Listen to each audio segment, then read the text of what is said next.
From 9, Sundays from 10. Only on GB News, the People's Channel, Britain's news channel. There's only 3 people you can trust in life. Your doctor, your lawyer, and your nana. I'm not sure. So join me, Nana Aquare, at 3 p.m. every Saturday and Sunday, where we discuss the biggest topics of the weekend. Be ready for battle. Could you be quiet? What is this? It's my new teeth. It's your new teeth. I don't bite. Well, not without a good reason. Always honest, always fun. Every weekend at 3 p.m. on GB News, the People's Channel, Britain's news channel.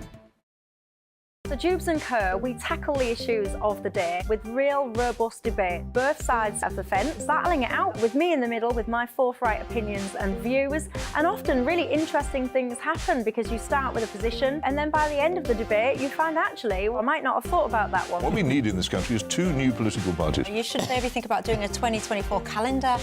I'm Michelle Dewberry and I'm keeping you company right through until 7 o'clock this evening. GB News, the People's Channel, Britain's watching. Join us every night on GB News at 11 p.m. for Headliners, which is 3 top comedians going through the next day's news stories, which is exactly what you need, because when the establishment has gone crazy, you need some craziness to make sense of it. Headliners. You don't have to bother reading the newspaper. We've got it covered for you. Every night at 11 p.m. and repeated every morning at 5 a.m. We won't send you to sleep like some of the other paper review shows out there. So join us 11 p.m. every night on GB News, the People's Channel, Britain's news channel. GB News, unlike other broadcasters, isn't obsessed with the London-Westminster bubble. We think there's a nation beyond the M25, and that's why we talk about the issues that matter across the land. Join me on State of the Nation, 8 to 9 o'clock, Monday to Thursday, on GB News. Daisy's listening, and you should too. Every Sunday from 11, join Michael Portillo. There will be topical discussion, looking at the week before and the week to come. So kick back and relax at 11 a.m. on Sundays on GB News with me, Michael Portillo. GB News, the People's Channel, Britain's news channel. I'm Andrew Doyle. Join me at 7 o'clock every Sunday night for Free Speech Nation, the show where I tackle the week's biggest stories in politics and current affairs with the help of my 2 comedian panellists and a variety of special guests. Free Speech Nation, Sunday nights from 7 on GB News, the People's Channel, Britain's news channel. Nightmare commute. Kick it up a gear with me, Patrick Christie's, at drive time, 3 till 6 p.m, Monday to Friday on GB News Radio.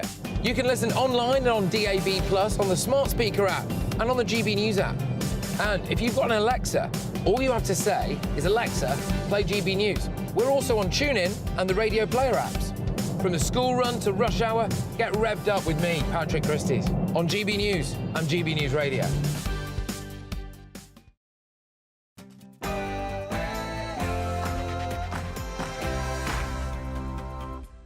A very good morning to you. It's 9:30 on the 10th of November. This is Britain's Newsroom and my name is Tom Harwood. Coming up on the show today. Braverman on the brink. The Prime Minister faces pressure to sack his Home Secretary for going off script over protest politics. Is Suella Braverman's job untenable? And Labour ceasefire row. Sir Keir Starmer claims a humanitarian pause in hostilities in Gaza would alleviate suffering. But our political correspondent has more. Keir Starmer is standing firm on his line on Israel, but he's already lost one frontbencher. Can he really afford to lose any more? Prince of privacy. A judge expected to give decision on whether Prince Harry and others' privacy case against the Daily Mail publisher will go any further. We'll have the very latest. And protest poppy sellers. That's the message from Defence Secretary Grant Shapps, who has told pro-Palestinian protesters to put politics aside this weekend.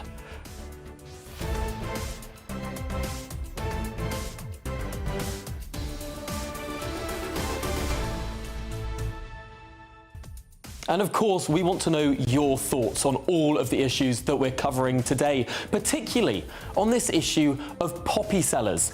Would you feel safe? Would you feel not intimidated to go and sell some poppies at a train station or in your local high street? Have you done? We want to hear. gbviews@gbnews.com. But before we get to all of that and more, let's have your very latest news update with Tatiana.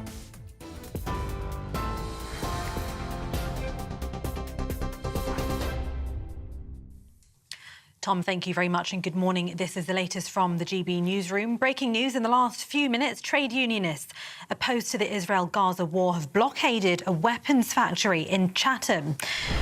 Kent police are on the scene outside the BAE Systems factory where dozens of people are gathered under banners reading "Workers for a Palestine and Stop Arming Israel." An organiser has said the weapons manufacturer is providing components for military aircraft being used in the bombardment of Gaza. Rishi Sunak's facing calls to sack the Home Secretary after she defied Downing Street by posting an article accusing the police of bias. In the Times yesterday, Suella Braverman accused the Metropolitan Police of playing favourites with pro-Palestinian protesters. Ms Braverman claimed right-wing protesters were rightly met with a stern response, but what she called pro-Palestinian mobs were largely ignored. It's ahead of a planned protest in the capital on Remembrance Sunday. Number 10 says it didn't sign off on the article, but the Prime Minister had full confidence in the Home Secretary. The UK economy failed to grow between July and September, according to new ONS figures. Many analysts had been predicting a 0.2% fall for the quarter, but September was stronger than expected. The ONS says the latest figures showed a subdued picture across all sectors, with a decline in the services sector balanced out by growth in manufacturing. Chancellor Jeremy Hunt says reducing inflation is the best way to grow the economy. NatWest is reportedly preparing to block most of Dame Alison Rose's multi-million-pound payout over her role in the Nigel Farage debanking scandal. The former chief executive was in line for an exit package of more than £10 million, but the board of the partly taxpayer-owned banking group's now reportedly expected to dock some of that. The GB News presenter says Dame Alison didn't deserve to get the payout. He's especially pleased about the decision. The Duke of Sussex will find out whether his privacy case against the Daily Mail publisher will go any further in the High Court. Prince Harry brought action against Associated Newspapers Limited alongside Sir Elton John, Baroness Doreen Lawrence and 4 others. They all claim it carried out unlawful information gathering, including hiring private investigators to place listening devices on them and recording private phone conversations, which the news group has denied. You can get more on all of those stories by visiting our website, gbnews.com. Now it's back to Tom.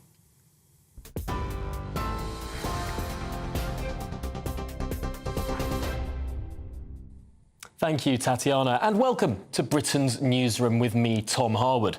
Now, at the top of the show, we asked, have you been selling poppies? Have you felt intimidated? And already the emails have come flooding in. John has written in to say, my wife is a poppy seller. Poppy sellers are nervous. Fortunately, she's only got one more stint to do, but she'll be pleased when it's finished, which is a bit of a sad indictment of the state of the country. And Susan has written in to say, intimidation is part and parcel of walking round Oldham. That's what Sue has to say. So keep those thoughts coming in. But of course, the big story this morning is one that is related to poppy selling. It's one that's related to Palestinian protest too. Rishi Sunak is facing calls to sack his Home Secretary. Now, writing in the Times yesterday, Suella Braverman not only accused the police of giving pro-Palestinian demonstrators special treatment, she apparently did so without the Prime Minister's approval. Labour have been piling on the pressure for the PM to sack his Home Secretary. Here's what Sir Keir Starmer said yesterday. He must know that this isn't the way in which a Home Secretary should behave. He must know in himself that the role of responsible government is to reduce tension and to support the police in difficult decisions that they have to make. He's got a Home Secretary who's out of control, and he is too weak to do anything about it. That's the worst of all combinations. And that's why across the country, repeatedly people are coming up to me and saying, we just need change now. We've just had enough of this. Well, that was Sir Keir Starmer. Let's speak now to a Conservative MP and, of course, GB News presenter, friend of the programme, Philip Davies. Philip, what is the mood on the Conservative benches? Because we've heard one of your colleagues, at least yesterday, saying that Suella Braverman should be sacked. But, of course, we've heard lots of other of your colleagues saying that she's almost a standard bearer for the right of the party.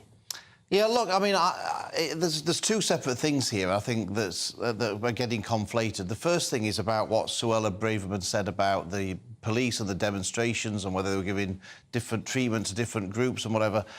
I actually think most people, whether it's on the Conservative benches, actually out in the country, agree with what she's saying and share those views. I actually think the Prime Minister agrees with what she's saying and shares those concerns too.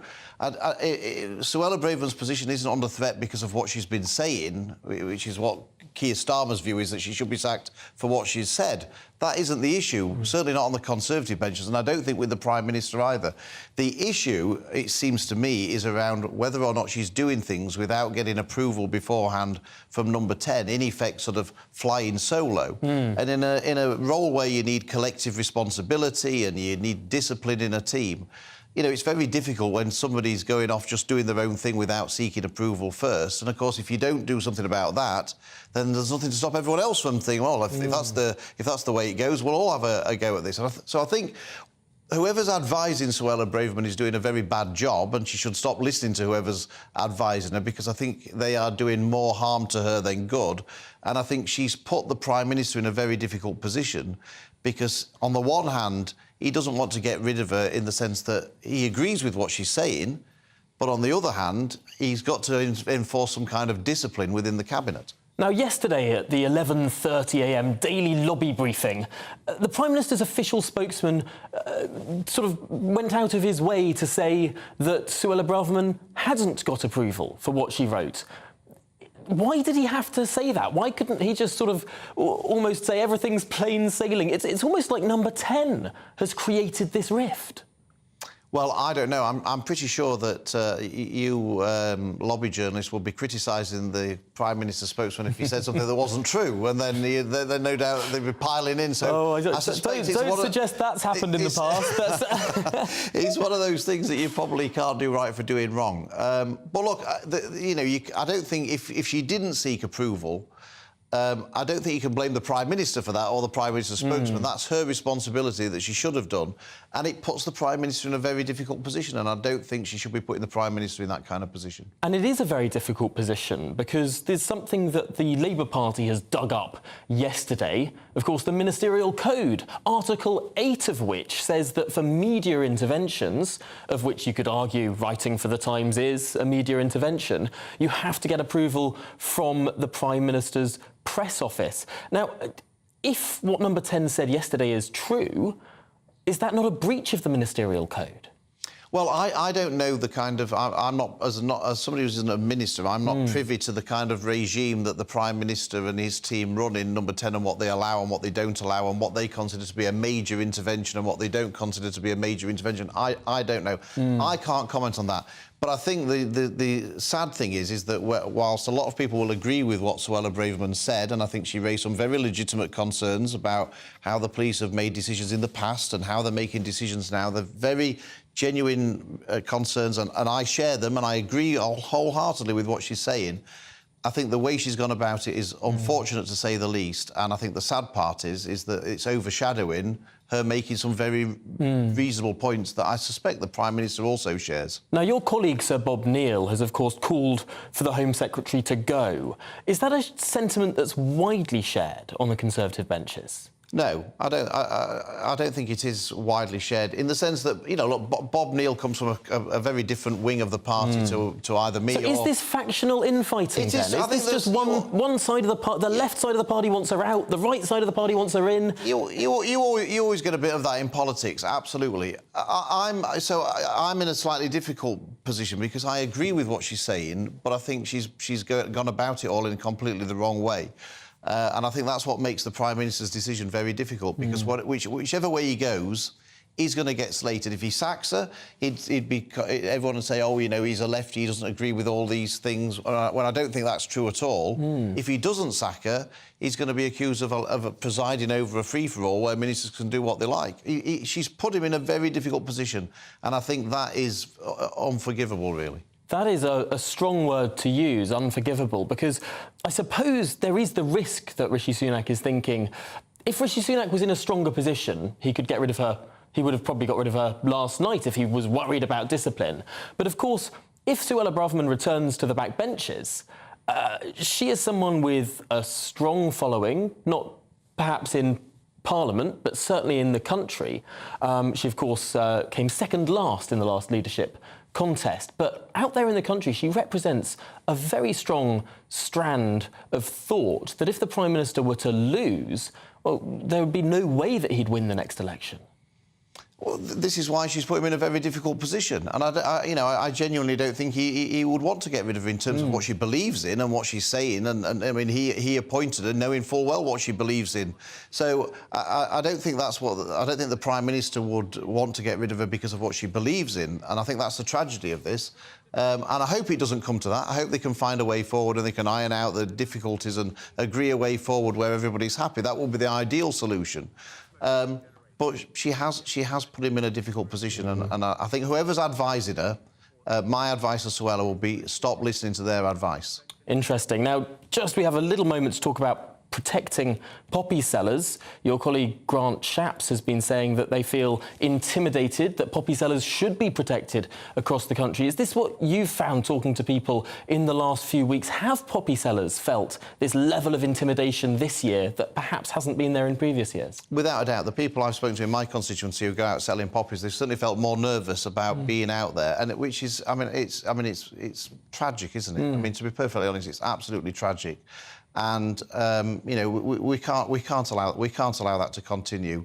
You know, some of it may be more perception than reality, but still, the perception is bad enough. Now, I want to show some live pictures now. Kent police are on the scene outside the BAE Systems factory, where dozens of people have gathered under banners reading "Workers for a Free Palestine" and "Stop Arming Israel." The banners are quite crude. They're spattered with images of blood, and you see Palestinian flags there waving above that BAE Systems factory. An organiser says the weapons manufacturer is providing components for military aircraft being used in the bombardment of Gaza. Philip, your reaction there? Well, look, I mean, from what I can see from those pictures, it's a peaceful demonstration. People are holding up banners. They're not doing anything more than that. And, you know, the right to protest is a key freedom in our country, whether I agree with them or not. As it happens, I don't agree with them. But from what I can see, they're making a peaceful protest. They're making their point, and I've got no problem with that. That's interesting. So when it's sort of a peaceful, static demonstration, that's no issue. Of course, it's slightly different when these protests turn into skirmishes. If this protest were to block the entrance or exit of vehicles, that would presumably cross a line. Yeah, that would be different. People should be able to have to. The thing is, the freedom to protest is fine, but people also have a freedom to go about their daily business unimpeded. The freedom to protest doesn't trump everybody else's freedom, in my opinion. You know, it's a balance. But if people are making their point, making a protest peacefully, not causing any problems to anybody else, as far as I'm concerned, that's why I don't agree with them, but they're perfectly able, in my opinion, and right to make their point.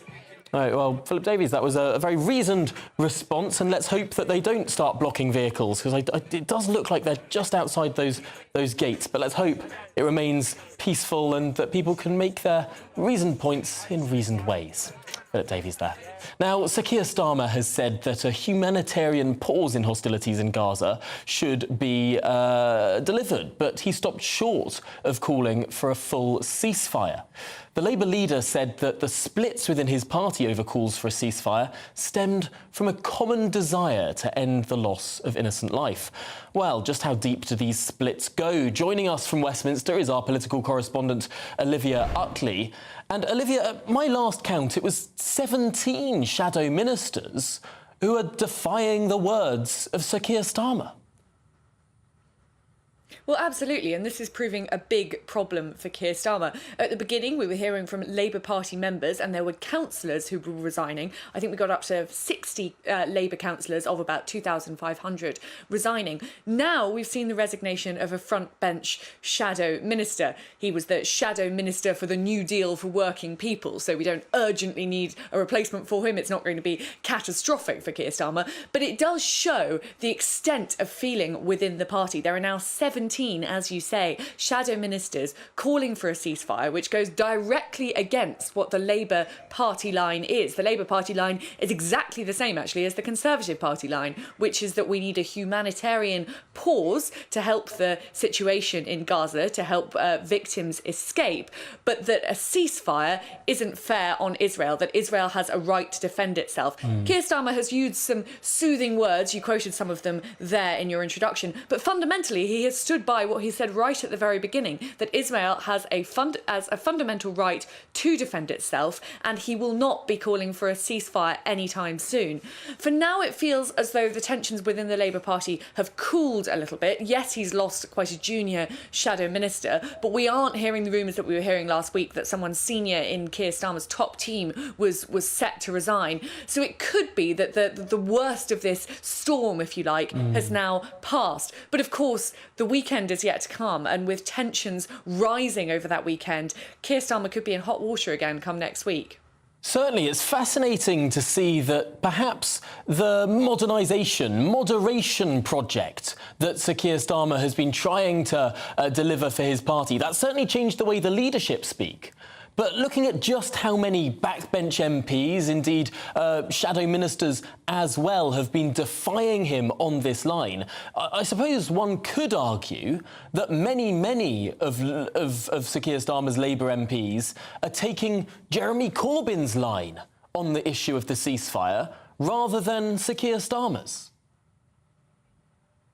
Well, yeah, I mean, Keir Starmer has been highly praised over the last 3 years for managing to sort of cut the rot of the hard left, if you like, out of the Labour Party. Jeremy Corbyn is no longer a Labour MP. Diane Abbott is no longer a Labour MP. Those people who were right at the top of the Labour team under Jeremy Corbyn's leadership have been completely ousted from the party. They feel like history. And lots of people who were at the Labour conference earlier this month, last month now, said that they felt as though the change in dynamics at the conference were just absolutely phenomenal. A couple of years ago, you would have had delegates left, right and centre calling for a free Palestine, even justifying Hamas's attack on Israel. This time, we saw none of that. It was very slick, it was very reasoned, it was very Keir Starmer. Now, though, it seems as though those cracks are beginning to show. Has Keir Starmer managed to really cut out the Corbynite wing of the party as decisively as it seemed? Perhaps not.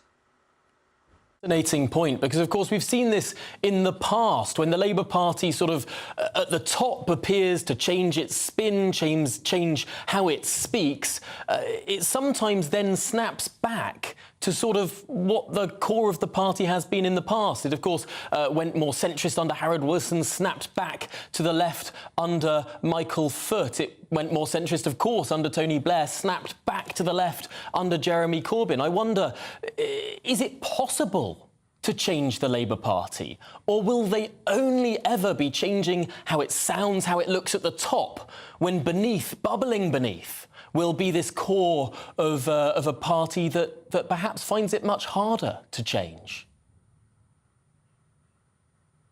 Well, I think the problem for Keir Starmer is that there is always a real lag. He might be affecting change at the top, but Jeremy Corbyn made some really fundamental changes to the Labour Party when he was Labour leader. And even actually before he became Labour leader, there was a new system for electing new leaders, which meant that lots and lots of sort of entryists, if you like, to the party joined, people who were not by their nature sort of the Labour Party type. They were far to the left of the Labour Party, but joined the party in order to elect Jeremy Corbyn as leader. There were other fundamental changes to the structure of the Labour Party made under Jeremy Corbyn, which Keir Starmer has tried to change, but it does take a while. He can change the people at the top, he can change the direction at the top, but it will take a long time for those changes to filter through into the rest of the Labour Party, if indeed they ever do. As you say, there is a tendency for the Labour Party to sort of snap back to its hard left core as time goes on.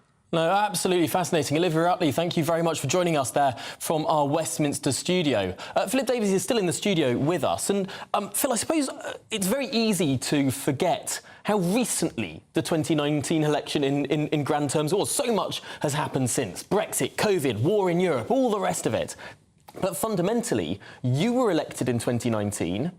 All of your colleagues, bar a handful of by-elections, were elected in 2019. Almost all Labour MPs were elected under that Corbyn manifesto.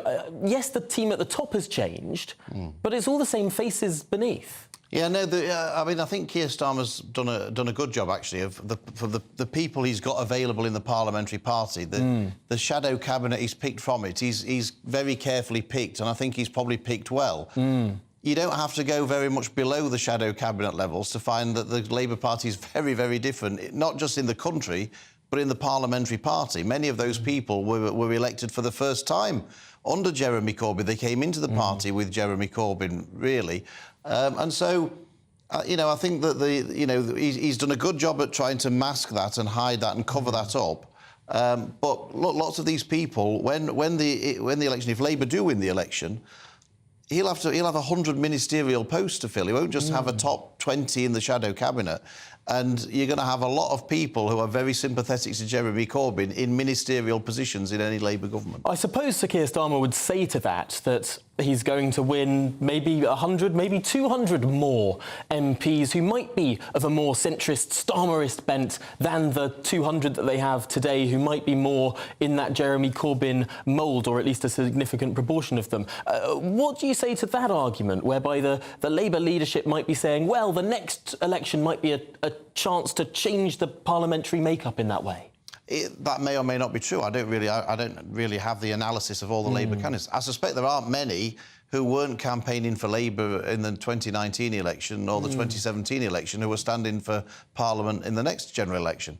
But look, even if that were true, and I'm sceptical because I think most of these people were trying to get Jeremy Corbyn elected as well, even if that were true, they can't come straight in to be ministers.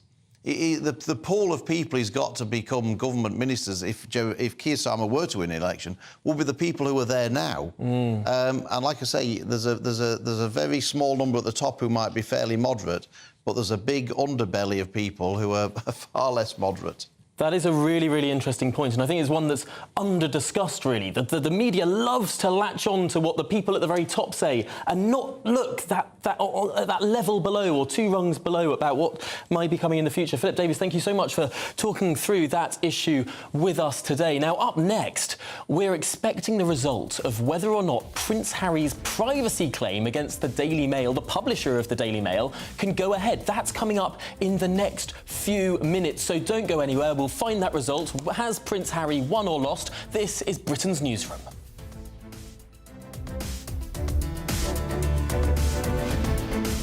Good morning, I'm Alex Deakin. This is your latest weather update from the Met Office for GB News. Bit of a chilly one out there today. Most of us seeing some sunshine, but there are some heavy showers around, particularly right now across the south of England. Seeing some downpours through the night and some very gusty winds in the southwest. They too are starting to ease. So many places turning dry and bright, just a sprinkling of showers over northern Scotland and through Northern Ireland. And later this afternoon, we may see some showers returning to North Wales and northwest England. Temperature-wise, a bit chilly first thing, pockets of frost across parts of Scotland, but temperatures by this afternoon, mostly single figures in the north, 11, maybe 12 across the south. Quite quickly this evening, temperatures will dip. We'll see more showers coming into Wales and western parts of England, and we'll keep them going through the night across northern Scotland. But for many, it'll be dry and clear. Could be some mist and fog. There'll certainly be a bit more frost around tomorrow morning, anywhere from the Midlands northwards in rural spots. And even further south, we could see a few pockets. Mist and fog could take a few hours to clear on Saturday, but it should clear. And most will have a fine day then with good spells of sunshine. Still a few showers across the far north of Scotland. One or two could just clip North Sea coast. It'll turn a bit hazy, the sunshine in the southwest later on, but for most it's dry and bright tomorrow. Good looking day. Again, 8 or 9 across the north, 11 or 12 further south. It will be a cold start to Sunday with frost and fog patches once more. Bye for now.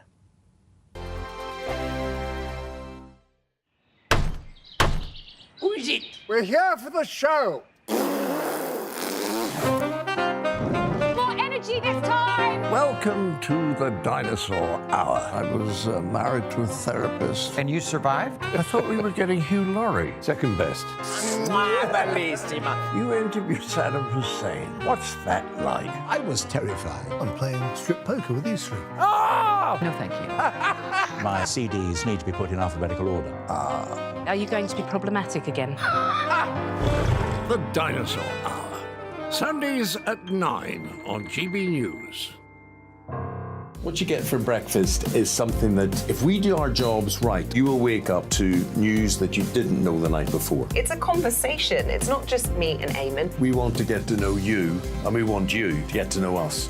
From 6, it's Breakfast with Eamon and Isabel. Monday to Thursdays on GB News. Britain's news channel. People in Britain, they love free speech, but they also love fair play. I don't care if I'm speaking somebody from a trade union, from the Labour Party, somebody from the SNP. And I think the viewers like to see that actually we can challenge one another, but in a positive way. We think we ask the questions that people want to ask, and often we ask the questions that we wanted to ask in Parliament but never got the chance to ask. So join us every Saturday, 10 a.m. till noon on GB News, Britain's news channel. Nightmare commute. Kick it up a gear with me, Patrick Christie's, at drive time, 3 till 6 p.m, Monday to Friday on GB News Radio. You can listen online and on DAB+, on the smart speaker app and on the GB News app. And if you've got an Alexa, all you have to say is, Alexa, play GB News. We're also on TuneIn and the Radio Player apps. From the school run to rush hour, get revved up with me, Patrick Christie's, on GB News and GB News Radio. Tired of the usual focus-tested, pre-prepared Westminster runaround? Well, so am I. So you want higher taxes? Is your department to blame for this? Are you rethinking this policy? Every Sunday at 9:30, I'll be sitting down with those in power to get the truth about the issues affecting you. Let's be honest, we've known about the cost pressures of this project for years, not months. That's the Camilla Tominey Show, a politics show with personality. On GB News, the People's Channel, Britain's news channel.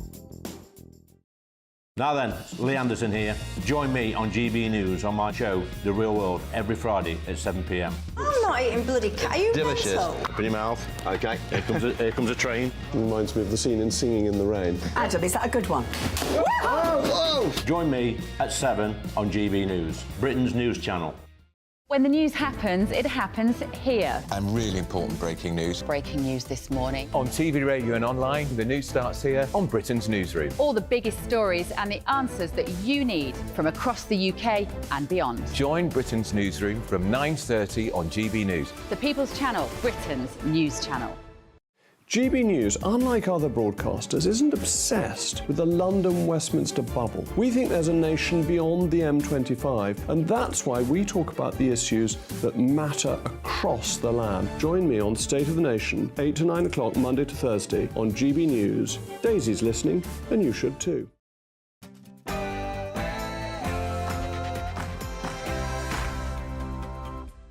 A very good morning to you. It's 10 a.m. on the 10th of November, and this is Britain's Newsroom here on GB News. My name's Tom Harwood, and here's what's coming up today.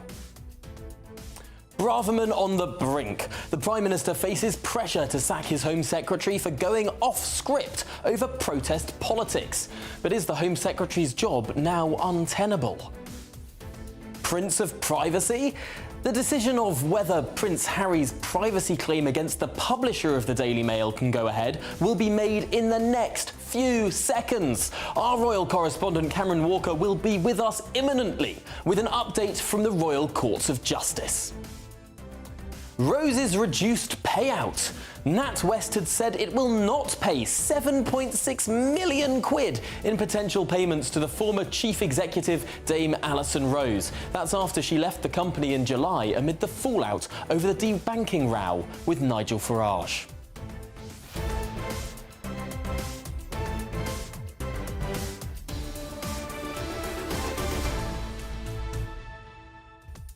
And all this morning, I'm asking you, would you feel safe standing with our poppy sellers this weekend? Have you been selling poppies in the last couple of weeks? Have you felt intimidated on the streets of Britain? The Defence Secretary Grant Shapps has said that people should feel safe selling poppies. We want to hear your stories. gbviews@gbnews.com is the address to get in touch. But before all of that, here's your latest news headlines with Tatiana.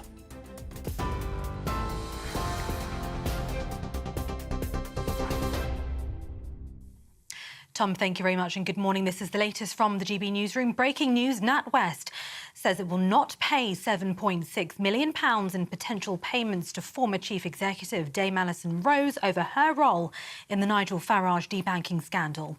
The former Chief Executive was in line for an exit package of more than £10 million, but the board of the partly taxpayer-owned banking group has decided to pay her £1.7 million. Dame Alison says she's pleased the bank has cleared her of misconduct. Trade unionists opposed to the Israel-Gaza war have blockaded a weapons factory in Chatham. I believe that we will win! I believe that we will win! I believe that we will win! Kent police are on the scene outside the BAE Systems factory where dozens of people are gathered under banners reading "Workers for a Free Palestine" and "Stop Arming Israel." An organiser says the weapons manufacturer is providing components for military aircraft being used in the bombardment of Gaza. Rishi Sunak's facing calls to sack the Home Secretary after she defied Downing Street by posting an article accusing the police of bias. Suella Braverman accused the Metropolitan Police of playing favourites with pro-Palestinian protesters. It's ahead of a planned demonstration in the capital on Remembrance Sunday. Number 10 says it didn't sign off on the article and the Prime Minister has full confidence in the Home Secretary. But Shadow Financial Secretary James Murray says she should go. Suella Braverman just feels out of control. She's using language which I don't think the Home Secretary should be using. I think it's inflaming community tensions. I think it's not helping the police to do their job in a sensitive situation. What she should be doing is supporting the police to go after those who perpetrate hate crime or extremism. She's not the right person to be doing this job, and Rishi Sunak probably knows that. What it also shows is that he's a weak Prime Minister, because if he doesn't agree with what she's saying, he should sack her.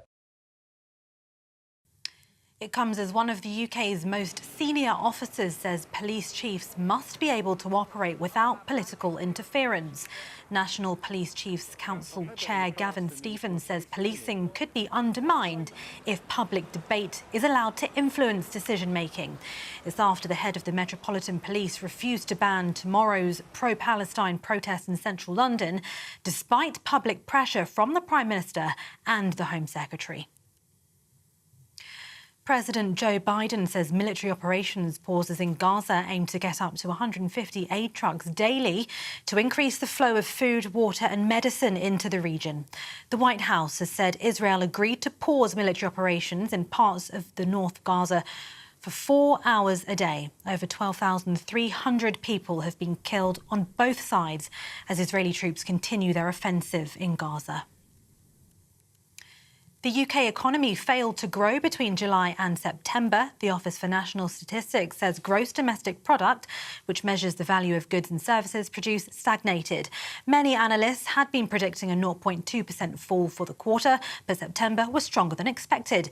The ONS says the latest figures showed a subdued picture across all sectors, with a decline in the services sector balanced out by growth in manufacturing. Chancellor Jeremy Hunt says reducing inflation is the best way to grow the economy. The British economy is much more resilient than many people predicted.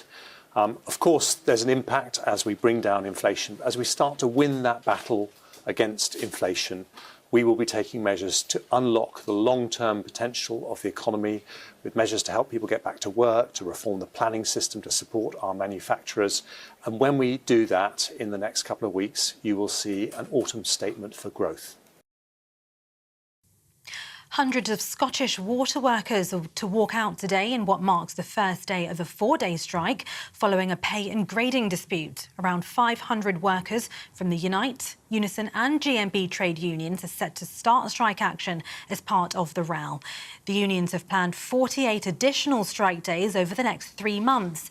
First Minister Humza Yousaf says he hoped the strikes could have been averted. Unite branded talks a waste of time.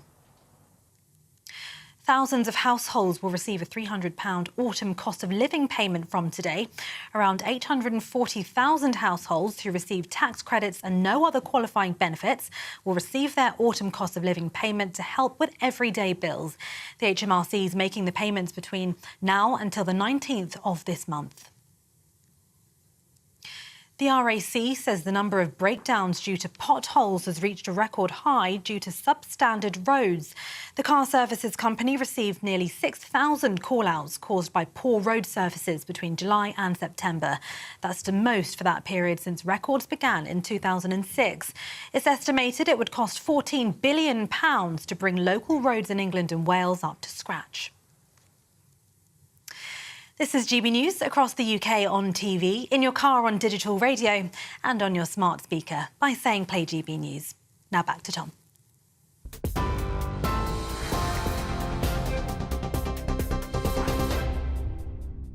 Thanks, Tatiana, and welcome back. It's 7 minutes past 10. You're with Britain's Newsroom here on GB News with me, Tom Harwood. And we kick off with some breaking news. The court has today handed down judgment in claims brought by Prince Harry and others' privacy case against the Daily Mail publisher. Let's go live now to our royal correspondent, Cameron Walker, outside the Royal Courts of Justice. Cameron, what is the verdict?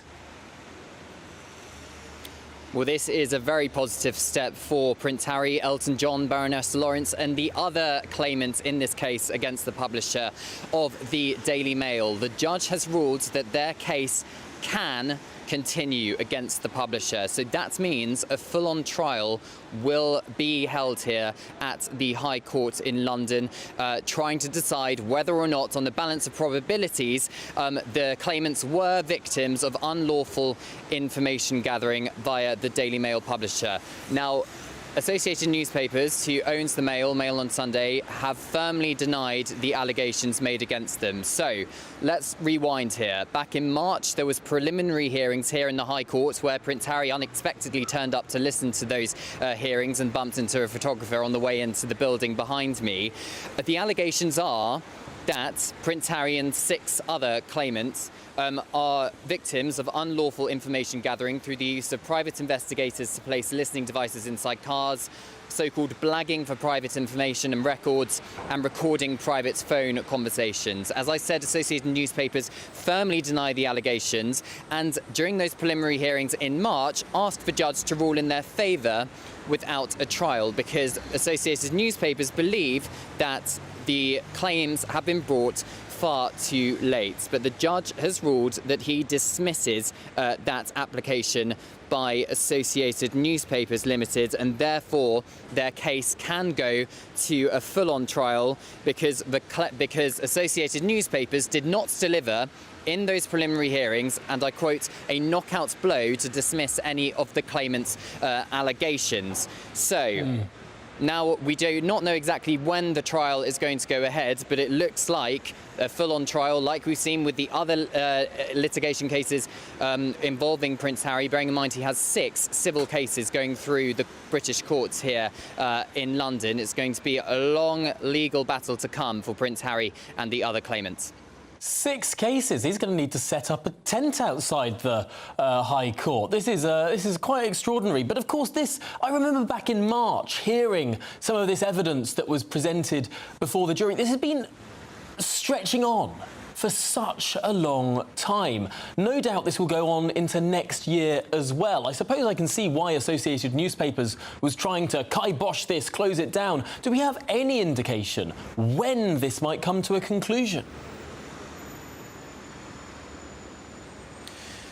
My guess will be a very long time to come. The reason I say that is because Prince Harry's privacy case against the Sun newspaper, News Group newspapers, a trial is expected for that in January 2025. And a judge ruled earlier this year that that could go to full-blown trial. So that's like 2 years away, isn't it? So the fact that the judge has just ruled that this separate case for Prince Harry and the other claimants, including Elton John and Baroness Lawrence, can go to a full trial today, as in November 2023, suggests to me that it's going to be a while yet before we get to that trial period. As I said, Associated Newspapers have firmly denied all the allegations against them. They said, the lawyers in the preliminary hearing, that there was no real prospects of the claimant succeeding. It looks like today the judge disagrees, and Prince Harry's lawyers, David Sherborne, etc., have said that the reason that all their cases were brought so late, this litigation was brought so late, is because because they were thrown off the scent and not aware they were being targeted because they believed Associated Newspapers' absolute categorical denials that they were victims of unlawful information gathering. So a long time to come, Tom. Goodness me, well, we know that you'll be following every twist and turn of this tale. Cameron Walker, outside the Royal Courts of Justice, thank you very, very much. It's always interesting how they phrase this stuff, isn't it? Unlawful information gathering. Well, to you and me, that means phone hacking. Perhaps that would be a more sensationalist way to paint it all. But let's move on now, because the Prime Minister, Rishi Sunak, is facing calls to sack his Home Secretary. Writing in the Times yesterday, Suella Braverman not only accused the police of giving pro-Palestinian demonstrators special treatment, she apparently did so without the Prime Minister's approval. Now, Downing Street said yesterday that the Prime Minister had full confidence in his Home Secretary, but of course that's what Prime Ministers always say, until they no longer have full confidence in their ministers. But some senior Conservatives have said today that she has gone too far and is out of control. So is the Home Secretary out of control, or is she speaking for a huge chunk of Britain? Joining me in the studio is the co-deputy leader of Reform UK, Ben Habib. And Ben, I suppose you're in a difficult position here. I suppose Reform UK would love Rishi Sunak to sack Suella Braverman because quite a few Conservative voters might then jump across to your party. Well, I'm sure, including perhaps Suella Braverman herself. You never know. But, I mean, what Reform UK want, for what it's worth, is for the country to be run well. And it doesn't look good, does it, when a Home Secretary is patently telling the truth and Number 10 or other forces are trying to shut her down. And I think, by the way, I think her article did go to Number 10 for approval. They made some comments on her parallel between the marches in London and the marches that used to take place in Northern Ireland. And it was that bit of parallel that they wanted removed, and she didn't remove it. I think the rest of the article, including the criticism of the Met, actually went through Number 10 and was approved. But I think what we're seeing with Suella Braverman is a politician who is obviously bound by collective responsibility, but desperately wants to do the right thing.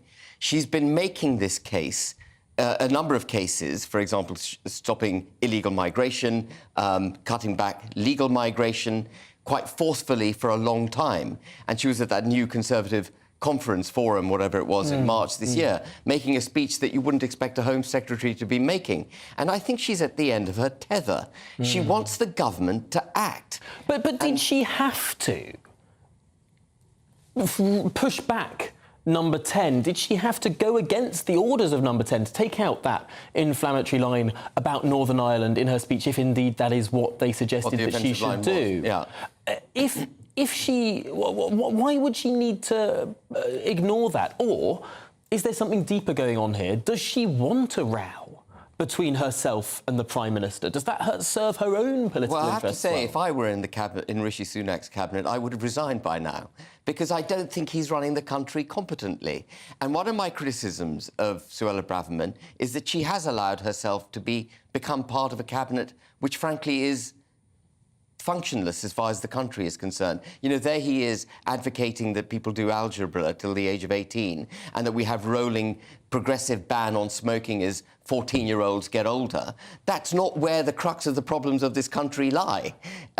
You know, he'd be best to go back to the 5 points he set out in January and deliver them. No, I suppose the Prime Minister would say to that, inflation is coming down. It's expected that it will be halved by the end of the year. The number of small boats coming across the Channel is down by, what is it, a fifth compared to last year. On all of these points, there are, I suppose, chinks of light, moments of progress. Is that not something that the Prime Minister can say, look, he's sort of plodding along with these policies? Well, with the illegal migrants, I mean, there was a win, absolutely, when he had the returns agreement with Albania, and that's what's caused the reduction in illegal crossings. But in all other respects, the problem continues, and I see no end to it. As far as inflation coming down, he hasn't hit his targets. We are not half of inflation will not be halved by the end of the year. It was about 11% when he made the promise. You don't think it'll get down to 5.5%? No, I don't think so. I think he's going to miss it. I mean, I agree with you in principle. You know, the numbers come down. The economy is not growing the way Jeremy Hunt just claimed this morning. When you do when you look at GDP per capita, which is the important one, or GDP per hour's work, which is productivity, the economy is in real trouble. We've been in recession for quite a considerable period of time on those metrics. We're getting poorer as a nation. That's why we're having to import people to do these jobs, you know, for ever cheaper wages, because we can't fill the jobs domestically. Because the economy is not growing. And we've got into this vicious circle, a downward spiral, out of which the kind of socialist policies being pursued by the government and Jeremy Hunt will not get us. And so just going back to Suella Braverman, she is part of a government that is failing. And this is a government that will lose office. Almost certainly will lose office. The margin of the loss is yet to be determined. It's interesting, Ben Habib. You're sounding quite a lot like Keir Starmer in some respects. Oh, I hope not. You're saying this downward spiral. He has the phrase a doom loop of lower growth and higher taxes and all the rest of it. There was a poll out this morning that suggested more Brits now believe the Labour Party would tax less than the Conservative Party. Well, they are probably mistaken. The Labour Party couldn't tax us much more than the Conservatives have. We're already at a post-World War II tax take, you know, about 35% of GDP now, which is an extraordinary amount of tax the government's collecting from us. National borrowing is at a limit. It's over 100% of GDP, and that too is at a post-World War II high. And this government sees its job through state intervention. It sees the state as being a key component of economic growth, and therefore it wishes to tax, wishes to borrow, and wishes to spend. When you listen to Jeremy Hunt, he never talks about the importance of tax cuts, but they are vital.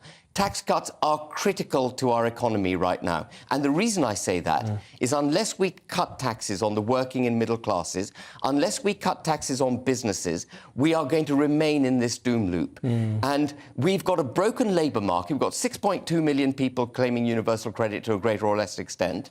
And we've got a broken labour market because it doesn't pay to work. If he cut the taxes on working middle classes, people would go back to work. We wouldn't need the rampant immigration that we've got. You'd see wages go up. You'd see growth go up if he cut business taxes. And you'd get the economic machine revived. The problem it's a compelling case. Of course, Jeremy Hunt would say the biggest tax cut he could deliver was to reduce inflation. I know you'd disagree in that it was his government that delivered us into high inflation. Ben Habib, I'm afraid we've run to the end of our time, but it's been a wide-ranging discussion. I'm really glad that we got to the thorny policy issues there, as well as just the top level of politics, which often these discussions involve. Ben Habib there, the co-deputy leader of Reform UK.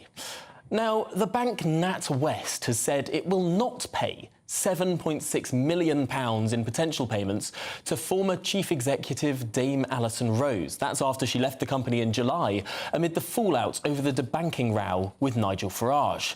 Well, joining me to discuss this is the former advisor to the Bank of England, Dr. Roger Gewolb. And Roger, I suppose they could do very little other than this. There was a huge sort of consternation in the media about this almost £8 million golden handshake, as they're sometimes known. Why was this proposed in the first place? That's really hard to say, Tom. But I think you're right. There was a groundswell of public opinion against this. I mean, after all, we still own, having bailed out NatWest from its latest disaster, we still own 40%. And any activist investment fund, any hedge fund that owned that percentage of a bank like this would be telling them what to do probably every morning at a breakfast meeting. So we certainly are entitled to have our voice heard. And that is why I said on GB News recently that if Dame Alison takes a very large payout, I would expect her to make a public statement herself or through her representatives to us about why she's doing that. She has not spoken. I guess she's got nothing to say. I therefore suppose that the board thought we better not do this, and they have decided not to make that giant payoff to her. Now, of course, they've said they will not pay the full, 7.6 million. They haven't said what they will pay. I suppose that we could end up in a situation where she still does get a couple of million quid for having messed up so spectacularly. Well, that's a question. You're absolutely right. That's a question of whether, by the way, apparently I hear she doesn't need the money, and she's so upset with Nigel Farage starting all this, having called it a sick joke, that somebody told me she's going to pay that money to Elon Musk to put Nigel into outer space. Yeah. So, she gets that couple of million or not, depending on whether she has breached her employment contract. And that's really a question for the lawyers who know the terms of that contract and the actual facts here. It's not a matter on which we can really second guess. So if she does get that, it's probably that she has not formally breached her contract. Now, I've been looking at the reason why some of these big CEOs tend to get a lot of money when they leave, when they've done something wrong. They seem to get more money than when they do something right. And I found some interesting analysis by the American Accounting Association. They've done research that says, we find if managers receive a sufficiently large payout in the event of being dismissed, they no longer delay the disclosure of bad news. It's almost like an incentive for CEOs, if there's been something that's going wrong, to not cover it up, to come forward, to put their hands up. Because if they don't get this sort of payment, they might then cover up what's been going on in their organisation. Do you agree with that sort of analysis? Well, it's a great point. It's a very good point, but it depends which way it cuts, Tom. I think depending on what the actual wrongdoing, misfeasance, malfeasance, whatever is, they may want to go that route and ensure that it's properly disclosed, or they may want, what you've probably heard a lot more often than that is they may want an NDA, a non-disclosure agreement signed, a gagging order, where the person is paid off, is paid hush money, if you will, to shut up, shut their gob and never talk about it to anyone. It depends on the circumstances. Dr. Roger Kewell, I'm afraid we've run to the end of the segment, but thank you so much for your analysis. It's a fascinating conundrum that I suppose NatWest find themselves in. Still to come on the programme, we're going to go back to Cameron Walker for a more in-depth breakdown of Prince Harry's legal case. Precisely why it's taken so long, and if he's going to win or if he's going to lose. You're with Britain's Newsroom here on GB News, the People's Channel. In a world of dull and predictable radio and TV shows. Oh, hi. On Mark Dolan tonight, we've got big guests. We drill into the big stories of the day. The show adds up to a brilliant listening and viewing experience. Mark Dolan Tonight is the most entertaining current affairs show ever, and that's a fact. Join me, Mark Dolan, Fridays and Saturdays from 9, Sundays from 10. Only on GB News, the People's Channel, Britain's news channel. There's only 3 people you can trust in life. Your doctor, your lawyer, and your nana. I'm not sure. So join me, Nana Aquare, at 3 p.m. every Saturday and Sunday, where we discuss the biggest topics of the weekend. Be ready for battle. Could you be quiet? What is this? It's my new teeth. It's your new teeth. I don't bite. Well, not without a good reason. Always honest, always fun. Every weekend at 3 p.m. on GB News, the People's Channel, Britain's news channel. So Jubes and Kerr, we tackle the issues of the day with real, robust debate, both sides of the fence, battling it out with me in the middle with my forthright opinions and views. And often really interesting things happen because you start with a position and then by the end of the debate you find actually, well, I might not have thought about that one. What we need in this country is 2 new political parties. You should maybe think about doing a 2024 calendar. I'm Michelle Dewberry and I'm keeping you company right through until 7 o'clock this evening. GB News, the People's Channel, Britain's watching. Join us every night on GB News at 11 p.m. for Headliners, which is 3 top comedians going through the next day's news stories, which is exactly what you need, because when the establishment has gone crazy, you need some craziness to make sense of it. Headliners. You don't have to bother reading the newspaper. We've got it covered for you. Every night at 11 p.m. and repeated every morning at 5 a.m. We won't send you to sleep like some of the other paper review shows out there. So join us 11 p.m. every night on GB News. The People's Channel, Britain's news channel. GB News, unlike other broadcasters, isn't obsessed with the London-Westminster bubble. We think there's a nation beyond the M25, and that's why we talk about the issues that matter across the land. Join me on State of the Nation, 8 to 9 o'clock, Monday to Thursday, on GB News. Daisy's listening, and you should too. Every Sunday from 11, join Michael Portillo. There'll be topical discussion, looking at the week before and the week to come. So kick back and relax at 11 a.m. on Sundays on GB News with me, Michael Portillo. GB News, the People's Channel, Britain's news channel. I'm Andrew Doyle. Join me at 7 o'clock every Sunday night for Free Speech Nation, the show where I tackle the week's biggest stories in politics and current affairs with the help of my 2 comedian panellists and a variety of special guests. Free Speech Nation, Sunday nights from 7 on GB News, the People's Channel, Britain's news channel. Nightmare commute. Kick it up a gear with me, Patrick Christie's, at drive time, 3 till 6 p.m, Monday to Friday on GB News Radio. You can listen online and on DAB+, on the smart speaker app, and on the GB News app. And if you've got an Alexa, all you have to say is, Alexa, play GB News. We're also on TuneIn and the Radio Player apps. From the school run to rush hour, get revved up with me, Patrick Christie's, on GB News and GB News Radio.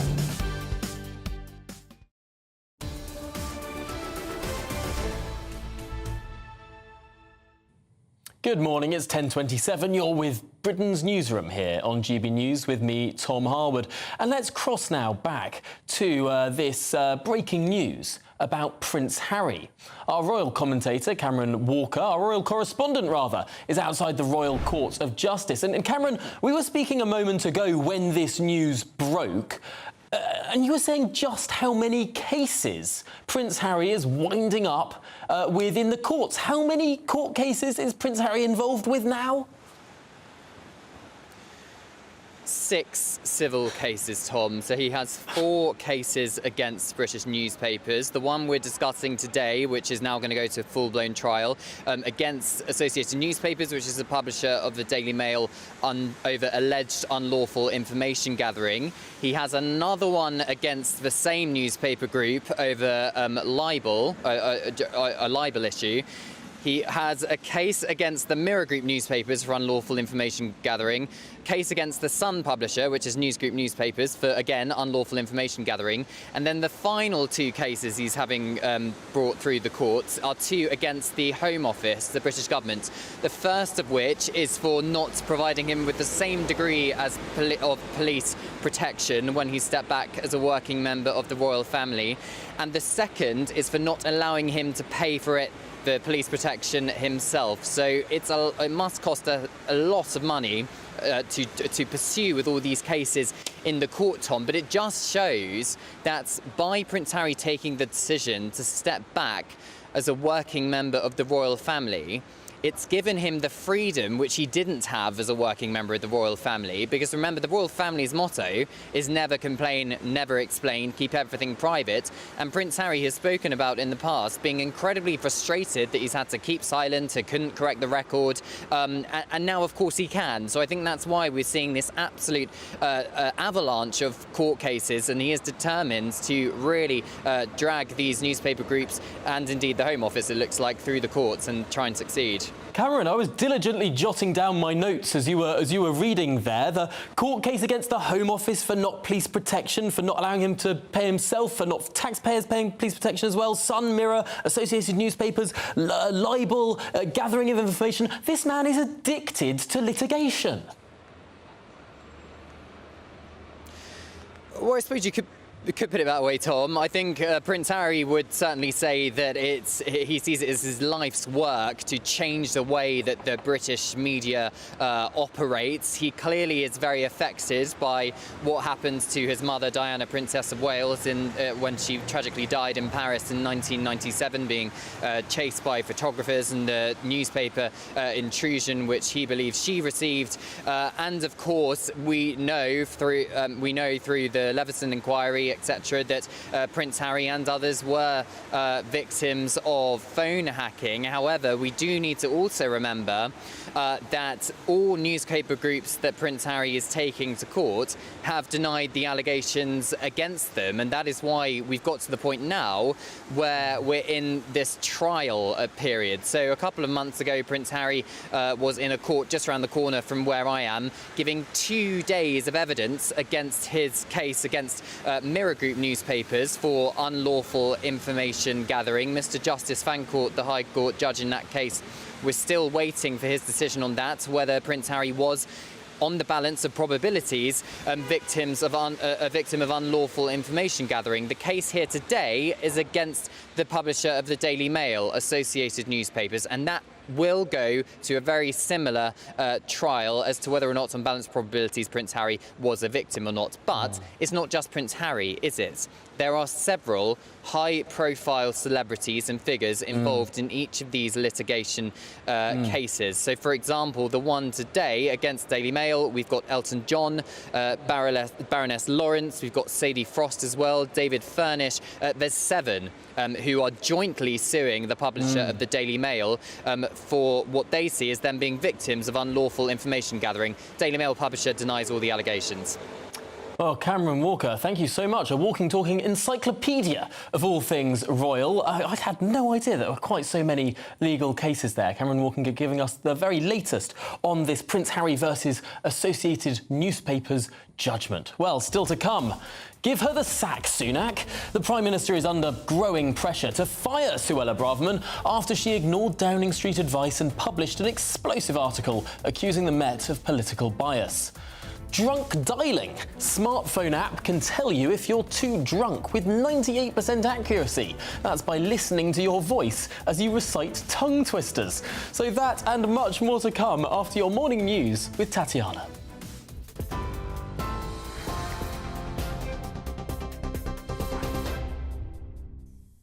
Tom, thank you very much and good morning. This is the latest from the GB Newsroom. The Duke of Sussex's privacy case against the Daily Mail publisher can continue in the High Court. Prince Harry brought action against Associated Newspapers Limited alongside Sir Elton John, Baroness Doreen Lawrence and 4 others. They claim it carried out unlawful information gathering. ANL says the legal challenges against it have been brought far too late. But Mr. Justice Nicklin says the claimants have a real prospect of demonstrating that the news group concealed relevant facts that would have allowed them to bring a claim earlier. NatWest says it will not pay £7.6 million in potential payments to former Chief Executive Dame Alison Rose over her role in the Nigel Farage debanking scandal. The former Chief Executive was in line for an exit package of more than £10 million, but the board of the partly taxpayer-owned banking group has decided to pay her £1.7 million. Dame Alison says she's pleased the bank has cleared her of misconduct. Trade unionists opposed to the Israel-Gaza war have blockaded a weapons factory in Chatham. Kent police are on the scene outside the BAE Systems factory, where dozens of people are gathered under banners reading "Workers for a Free Palestine" and "Stop Arming Israel." An organiser says the weapons manufacturer is providing components for military aircraft being used in the bombardment of Gaza. The UK economy failed to grow between July and September, according to new ONS figures. Many analysts had been predicting a 0.2% fall for the quarter, but September was stronger than expected. The ONS says the latest figures showed a subdued picture across all sectors, with the decline in the services sector balanced out by growth in manufacturing. Chancellor Jeremy Hunt says reducing inflation is the best way to grow the economy. For more on all of those stories, you can visit our website, gbnews.com.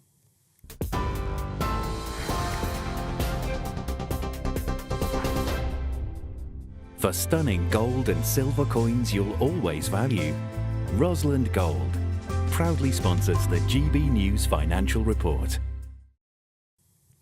Here's a quick snapshot of today's markets. The pound will buy you $1.2212 and 1.1443 euros. The price of gold, £1,599 and 86 pence per ounce.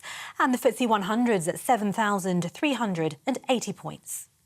Rosland Gold proudly sponsors the GB News Financial Report. Still to come, are we witnessing the breakup of the Conservative Party before our very eyes? You're with Britain's Newsroom on GB News.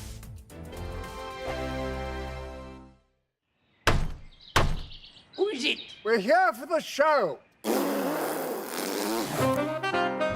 More energy this time! Welcome to the Dinosaur Hour. I was married to a therapist. And you survived? I thought we were getting Hugh Laurie. Second best.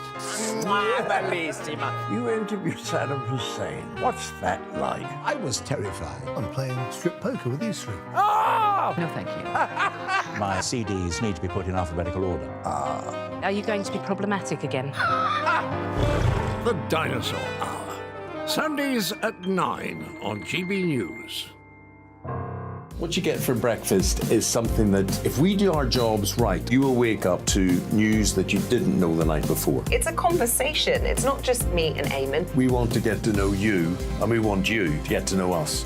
From 6, it's Breakfast with Eamon and Isabel. Monday to Thursdays on GB News. Britain's news channel. People in Britain, they love free speech, but they also love fair play. I don't care if I'm speaking somebody from a trade union, from the Labour Party, somebody from the SNP. And I think the viewers like to see that actually we can challenge one another, but in a positive way. We think we ask the questions that people want to ask, and often we ask the questions that we wanted to ask in Parliament but never got the chance to ask. So join us every Saturday, 10 a.m. till noon on GB News, Britain's news channel. Nightmare commute. Kick it up a gear with me, Patrick Christie's, at drive time, 3 till 6 p.m, Monday to Friday on GB News Radio. You can listen online and on DAB+, on the smart speaker app, and on the GB News app.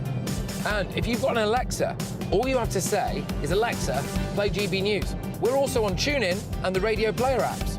From the school run to rush hour, get revved up with me, Patrick Christie's, on GB News and GB News Radio. Tired of the usual focus-tested, pre-prepared Westminster runaround? Well, so am I. So you want higher taxes? Is your department to blame for this? Are you rethinking this policy? Every Sunday at 9:30, I'll be sitting down with those in power to get the truth about the issues affecting you. Let's be honest, we've known about the cost pressures of this project for years, not months. That's the Camilla Tominey Show, a politics show with personality. On GB News, the People's Channel, Britain's news channel. Now then, Lee Anderson here. Join me on GB News on my show, The Real World, every Friday at 7 p.m. I'm not eating bloody cat. Are you Delicious. mental? Open your mouth. OK, here comes a train. Reminds me of the scene in Singing in the Rain. Adam, is that a good one? Whoa! Join me at 7 on GB News, Britain's news channel. When the news happens, it happens here. And really important breaking news. Breaking news this morning. On TV, radio and online, the news starts here on Britain's Newsroom. All the biggest stories and the answers that you need from across the UK and beyond. Join Britain's Newsroom from 9:30 on GB News. The People's Channel, Britain's news channel. GB News, unlike other broadcasters, isn't obsessed with the London-Westminster bubble. We think there's a nation beyond the M25, and that's why we talk about the issues that matter across the land. Join me on State of the Nation, 8 to 9 o'clock, Monday to Thursday, on GB News. Daisy's listening, and you should too.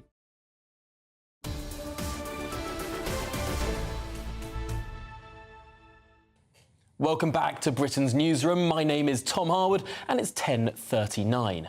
Now, we've been asking people this morning, would you go out and sell poppies? The Defence Secretary Grant Shapps has said that some poppy sellers have been feeling intimidated over this issue, and he doesn't want to see anyone intimidated when selling poppies across the United Kingdom. Well, Linda has got in touch to say, my late dad was a veteran and always used to sell poppies. Since his passing in April, I was going to carry this on in his memory, but decided not to this year, due to seeing on the news poppy sellers being intimidated.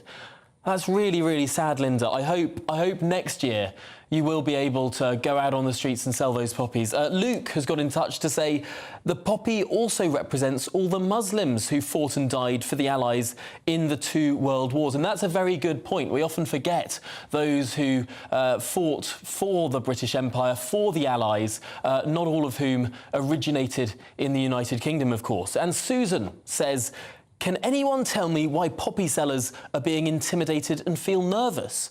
I thought these marches were pro-Palestine, not anti-Remembrance Day and anti-poppy sellers. And that's a good point. I think there is a way to protest in favour of Palestine without being intimidating and without sort of surrounding poppy seller stalls, as we saw in one of the London train stations only a few days ago. It's sad that it's come to this, and particularly sad. Linda, please find some friends to sell those poppies. Don't feel too intimidated. Let's stick together on this one.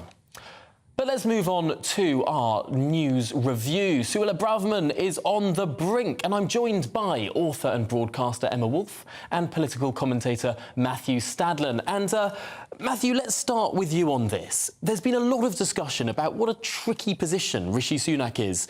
Does he sack the Home Secretary or does he keep her? Yeah, he's in a very sticky place because some within his own party are desperate for him to sack her, for not heeding calls from Number 10 to edit the piece that she wrote in The Times, which I thought and many thought was highly inflammatory. There are probably similar numbers of people who don't think it was inflammatory and was spot on, but there are other people within his own party who think he should hold on to her. And this is a really damaging and difficult split for the Conservatives for various reasons. One is because Starmer has been facing some degree of rebellion within his own ranks, but perhaps is actually coming out looking strong for resisting those rebellions. And it's also an important time and very damaging because the Conservatives have been languishing in the polls, 20 points behind Labour for a considerable amount of time. We're almost certain, aren't we, that we're going to get a general election next year. So if Sunak holds on to his Home Secretary at the same time as alienating a lot of Tories and huge swathes of the public, that's difficult. But if he sacks her as well, that's challenging as well.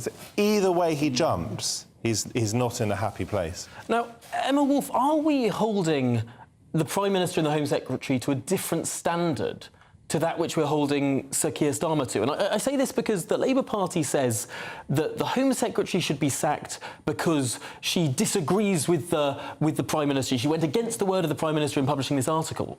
But we know that more than a dozen shadow ministers have gone against the word of Sir Keir Starmer on this issue of a Gaza ceasefire. Are we holding these two things to a different standard? It is a very, very divided picture across both parties, and I think Matthew's absolutely right. It's a terribly sticky position. Do you keep your friends close and your enemies closer? Does he keep Suella inside the camp? Or does he risk it by sacking his Home Secretary, which doesn't look good with a few months to, 12 months to go until the next election, and sort of detaching that right wing of the Conservative Party, which is then potentially dangerously floating out there. It's a really difficult position for Sunak. And are we holding them to a different account? Well, of course you have to. When you have a Prime Minister, the Prime Minister needs to be authoritative. He needs to show leadership. And I think Sunak, sadly, has been very, very lacking in that kind of leadership, that kind of authority. He doesn't. A few weeks ago, we saw one of his suspended MPs, Peter Bone, out campaigning. He doesn't seem to have the same thing with this drift over the Armistice Day and the pro-Palestinian protests. Is he going to do something? Isn't he? Can he speak directly to the Met Police? Can he come up with something? It just seems to drift. And I think that Sunak is looking pretty weak at the moment. I happen to think that Starmer got it wrong on Israel-Palestine to start with. I hoped that he would speak out in favour of restraint and be clearer on the message of international law. He got in that tangle, didn't he, about whether or not Israel should be allowed to sort of put Gaza under siege. But regardless of what I personally thought, or indeed many others thought, I think he is now being seen increasingly as a strong leader. And indeed, I think he gave an interview in the last few days to Esquire magazine, it may have been another magazine, in which he said sometimes to be a leader you need to be ruthless. But has he been ruthless? Because there have been so many shadow ministers who have said we should go for a ceasefire. They haven't been sacked. One's resigned, but he hasn't sacked anyone.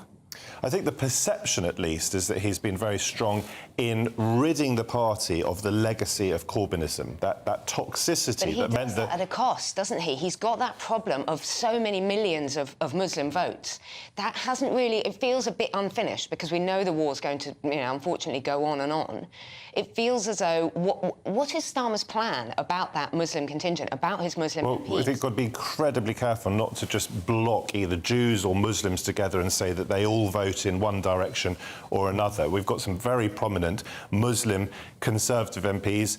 Just think of Sajid Javid, for example, who's held some very high ministries of state. In terms of the ruthlessness of Starmer, I think that he is beginning to be seen as a strong leader because a lot of that Corbyn toxicity has been expelled from the party. Just look at what he did to Jeremy Corbyn himself. I mean, this is unthinkable in the past, that someone who was the Labour leader leading the party into 2 general elections is now no longer able to run as a Labour MP. But then there are lots of Labour MPs who do take Corbyn's line on the ceasefire. We had that amendment proposed to the King's Speech signed by so many Labour backbenchers, some former shadow cabinet ministers signing up to that as well. Does Sir Keir Starmer actually have this iron grip over the party, or is it just the very top layer that he controls? This is a very important question, and it's certainly a very divisive issue. And allowing people to stick up for the innocent lives that are being lost in Gaza at the same time as maintaining party discipline, if you can manage those two things together, that's very important. Just quickly on Sunak, I don't think he is being seen as decisive or strong, because everyone can see, whether they agree with Suella Braverman or not, everyone can see that she is acting without the Prime Minister's consent. That, in other words, she is out of control. And I believe, and I may be wrong, that Sunak reappointed her just 6 days after she had been forced to resign under the Liz Truss administration. He reappointed her as Home Secretary because he thought politically he needed her. He was too weak not to appoint her then, and I think he's too weak to sack her now. Emma, are we witnessing the breakup of the Conservative Party? Well, I think we're certainly witnessing a very, I mean, it seems to be the end of cabinet unity at the moment. It's a very divided party on the Conservative side, on both sides, but on the Conservative side. I think it was very unhelpful of the former Prime Minister. It's always unhelpful when a former Prime Minister weighs in, but Boris Johnson yesterday saying, oh, the Tories are drifting under Sunak. They're drifting towards defeat. I mean, that's pretty damning. But I think Boris Johnson is right, and I think that, as I was saying, it's this lack of authority, a lack of command that Sunak seems to have. I mean, you know, when you have a Home Secretary who goes rogue like this... We're hearing the mysterious voice of Boris Johnson looming large over all Conservative parties. Well, when I say Boris Johnson, it's like Alexa. He suddenly starts to talk to us. Soon to be found in a GB News studio. Very soon. We saw pretty much nothing apart from self-driving buses and a bit of oil and gas in the King's Speech, so I think Sunak needs to come up with something in the autumn statement. His Chancellor is under a lot of pressure to give something to voters, tax cuts. I think so Sunak needs to turn things around. Just on this question of the division that you ask of the Tory party, are we witnessing it split? I mean, we've had these questions about Conservatives for decades, haven't we? We started to have them under Corbyn with Labour, which is why I think that Starmer, whether you happen to agree with his politics or not, has done a reasonably good job of dragging the Labour Party back into the mainstream and back into a position of serious electability. I suppose also we often talk about these issues. In 2019 we said, can the Labour Party possibly survive? Yes. In 2017 we said, can the Conservative Party possibly survive? In 1997 everyone thought that the Tory party would disappear. These two sort of falling apart parties, and these are our options. But it's been the case for decades. In 1983, we thought that the Labour Party would never govern again. You know, I suppose there's always this ebb and flow. But Tom, while that's absolutely right, and the talk, because of our political system, the talk of the demise of either of the beer moths, that's always premature, almost always hyperbolic. But I would just say on this division point, Fraser Nelson, someone I don't often agree with, wrote a piece in the Telegraph today about the dissolution of the Tory party, the Tory parliamentary party, and there were some extraordinary phrases in there that I think he'd got from various Tories. One was that the next Tory King's Speech will be given by another king. In other words, the Tories will be out of power for a long time. And yet another was that the Tory party is a corpse without a cause. What does it stand for? Now, you could equally ask, perhaps, what does Keir Starmer stand for? The problem for Sunak is that he is the head of a party and a Prime Minister of a ruling party that has been in power in one shape or another for 13 years. And that is the crucial thing. That's the length of time that New Labour was in power for. But we do need to move on, because we did tease this little story just a few minutes ago. This new smartphone app which can tell if you're too drunk with 98% accuracy. Emma, I'm going to throw this one to you. Apparently it listens to your voice as you recite tongue twisters. That's absolutely ludicrous. I hate all these devices that listen to you. You walk into the room and you're talking to your, 3-year-old, and Alexa starts talking at you and then asking you whether you want to add it onto your shopping list or whatever. Just odd things. As for assessing whether you're too drunk, I mean, what's wrong with the old-fashioned try walking in a straight line, or try taking your jeans off or whatever while standing up? Or just have a human listen to how you say a tongue twister. Matthew, what's the point of this? I think it's to try to a just-in-time device eventually to try to help those of us who don't quite know when we're about to go over the limit. I don't mean driving limit, but just sort of socially acceptable limit. Thing that I would find really useful, in my earlier days when I would occasionally drink too much, binge drinking. My friends would tell you I don't drink very much, but there would be Friday or Saturday nights where I'd sometimes drink too much, and once found myself in a scrap with a bouncer, which is something everyone should avoid. But it's that moment when, because I think there's a delay, isn't there? When you drink, you don't immediately feel the effects. And that's the thing, because then if you're not feeling drunk, then then sometimes, wrongly, you keep drunk, and then you get really, really drunk. Your perception of whether you're drunk or not, your ability to perceive that probably decreases the more drunk that you get. Exactly, and you need to be sober enough to think, hang on a minute, am I way out of line here? And I'm not sure that you're actually going to go to an app and start reciting. But also, tongue twisters are difficult anyway, sober or drunk, you can get them wrong. This is true. Do you know any tongue twisters off the top of your head? Peter Piper picked a peck of pickled pepper. Very good. Now say it quickly, Emma. No. Well, now we're going to find out if this is water or if this is gin in my glass. She sells seashells on the seashore. She sells seashells on the seashore. Look, I think we've all passed the sobriety test. We're all sober at this time. That's very, very good. Let's get one little extra story in, because, Matthew, Northern Waitrose Booths becomes the first UK supermarket to go back to fully staffed. This is a brilliant story, and I think this is the sort of thing that really resonates with people right up and down across the country. This is the Booths, which is self-described or is described by others as a Northern Waitrose, and bases its whole approach on friendliness, I think. Feels that these self-check-ins are not friendly. And I think they're absolutely right. First of all, it's nice to be able to greet another human being when you're checking out of a shop. It's part of the human experience. And as our experiences become more and more digitised, I think it strips us of something of our humanness. But the other thing is, as well, I don't know about you, Emma, or you, Tom, when I go to the supermarket, I still find those self-checkouts a little bit tricky and a bit scary, 10 years on or whatever it is, so I'd far prefer... if there's one person who's doing the checkout, I go to that person and say, please, really do my way. Emma, do you go to the... No, I don't find them tricky at all. I'm OK with that. I can just about cope with those. I can do it really quickly and whatever. But I think it's brilliant that they're bringing back tills. I think that for older people, there's a lady who lives downstairs from us, an old lady. Her only social contact every day, her daily thing is to walk out and buy a paper and a pint of milk. And she'll buy a small amount, and that's her daily thing, is to go into the supermarket and talk to someone. And it's such an important story, one widely, with AI, with the march of artificial intelligence, this idea that we are going to be more and more replaced by robots. The idea that we actually might fight back and say, no, we want a bit more of each other. More of social contact. I also think it'll be great for shoplifting and things. I mean, the huge rise in shoplifting. Or great against shoplifting. Well, against shoplifting. Yes. Yeah, I mean, the retail crime for smaller shops, but also the big supermarkets, because there's almost no one in the shop. Yes.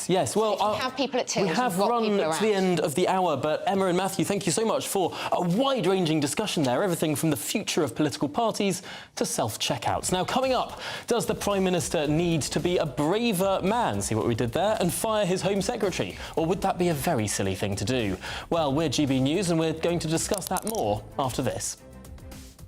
Hello again, it's Aidan McGivern here from the Met Office with the GB News forecast. Showers will continue for some of us today, but fine and bright for many others, and the winds will ease as well as an area of low pressure slowly moves away. That's been bringing some heavy rain to the south and southwest earlier. That also moves away from the far southeast as we head into the afternoon. The winds then easing, but still enough of a breeze to bring further showers into the far north of Scotland, Northern Ireland, parts of West Wales and the southwest. Otherwise, for many, a bright day to come. Still a lot of cloud cover towards the southeast. Temperatures not far from the seasonal average. We're looking at 8 to 11 or 12 Celsius. Then, heading into the evening, we've got a bit of a north to northwesterly breeze. That's bringing some colder air in, so the showers over the Scottish mountains will be falling as snow, but also where we do have some clear spells, temperatures will fall away. It's going to be a frosty one tonight for many places, with temperatures dipping close to freezing for some towns and cities in the south and a little below freezing in some sheltered spots in the countryside. So a chilly start to Saturday, but a bright start for many. It's a dry and clear morning. We've still got some areas of cloud, especially towards the east of England, northern Scotland as well. But this will break up into the afternoon, and then for many, it's actually a fine, crisp autumn day with plenty of blue skies around, still 1 or 2 showers for the north of Scotland, highs of 12 Celsius. In a world of dull and predictable radio and TV shows. Oh, hi. On Mark Dolan tonight, we've got big guests. We drill into the big stories of the day. The show adds up to a brilliant listening and viewing experience. Mark Dolan Tonight is the most entertaining current affairs show ever, and that's a fact. Join me, Mark Dolan, Fridays and Saturdays from 9, Sundays from 10. Only on GB News, the People's Channel, Britain's news channel. There's only 3 people you can trust in life. Your doctor, your lawyer, and your nana. I'm not sure. So join me, Nana Aquare, at 3 p.m. every Saturday and Sunday, where we discuss the biggest topics of the weekend. Be ready for battle. Could you be quiet? What is this? It's my new teeth. It's your new teeth. I don't bite. Well, not without a good reason. Always honest, always fun. Every weekend at 3 p.m. on GB News, the People's Channel, Britain's news channel. So Jubes & Co, we tackle the issues of the day with real, robust debate, both sides of the fence, battling it out with me in the middle with my forthright opinions and views. And often really interesting things happen because you start with a position and then by the end of the debate you find actually, well, I might not have thought about that one. What we need in this country is 2 new political parties. You should maybe think about doing a 2024 calendar. I'm Michelle Dewberry and I'm keeping you company right through until 7 o'clock this evening. GB News, the People's Channel, Britain's watching. Join us every night on GB News at 11 p.m. for Headliners, which is 3 top comedians going through the next day's news stories, which is exactly what you need, because when the establishment has gone crazy, you need some craziness to make sense of it. Headliners. You don't have to bother reading the newspaper. We've got it covered for you. Every night at 11 p.m. and repeated every morning at 5 a.m. We won't send you to sleep like some of the other paper review shows out there. So join us 11 p.m. every night on GB News, the People's Channel, Britain's news channel. GB News, unlike other broadcasters, isn't obsessed with the London-Westminster bubble. We think there's a nation beyond the M25, and that's why we talk about the issues that matter across the land. Join me on State of the Nation, 8 to 9 o'clock, Monday to Thursday, on GB News. Daisy's listening, and you should too. Every Sunday from 11, join Michael Portillo. There will be topical discussion, looking at the week before and the week to come. So kick back and relax at 11 a.m. on Sundays on GB News with me, Michael Portillo. GB News, the People's Channel, Britain's news channel. I'm Andrew Doyle. Join me at 7 o'clock every Sunday night for Free Speech Nation, the show where I tackle the week's biggest stories in politics and current affairs with the help of my 2 comedian panellists and a variety of special guests. Free Speech Nation, Sunday nights from 7 on GB News, the People's Channel, Britain's news channel. Nightmare commute. Kick it up a gear with me, Patrick Christie's, at Drive Time, 3 till 6 p.m, Monday to Friday on GB News Radio. You can listen online and on DAB+, on the smart speaker app, and on the GB News app. And if you've got an Alexa, all you have to say is, Alexa, play GB News. We're also on TuneIn and the Radio Player apps. From the school run to rush hour, get revved up with me, Patrick Christie's, on GB News and GB News Radio.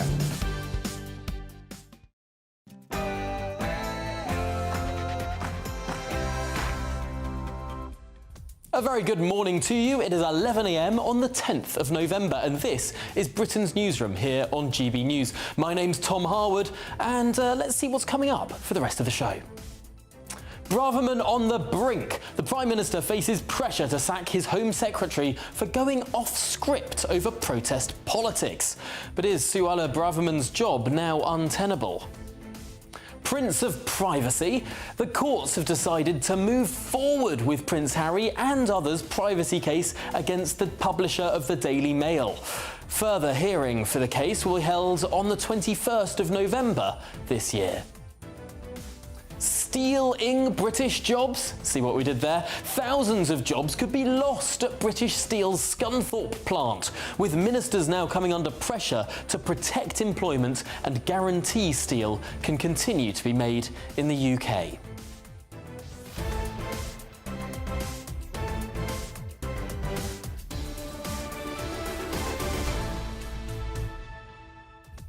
And of course, all this morning, we've been talking about poppy selling. The Defence Secretary Grant Shapps has said no one should feel intimidated to not sell poppies up and down the country. And we have heard some heartwarming stories from brave GB News viewers who have gone in day out, day in to sell those poppies, people who have stood with them, and even one tragic story of someone who's decided not to sell poppies. Keep those stories coming in, views@gbnews.com. But before all of that, let's get your news update with Tatiana.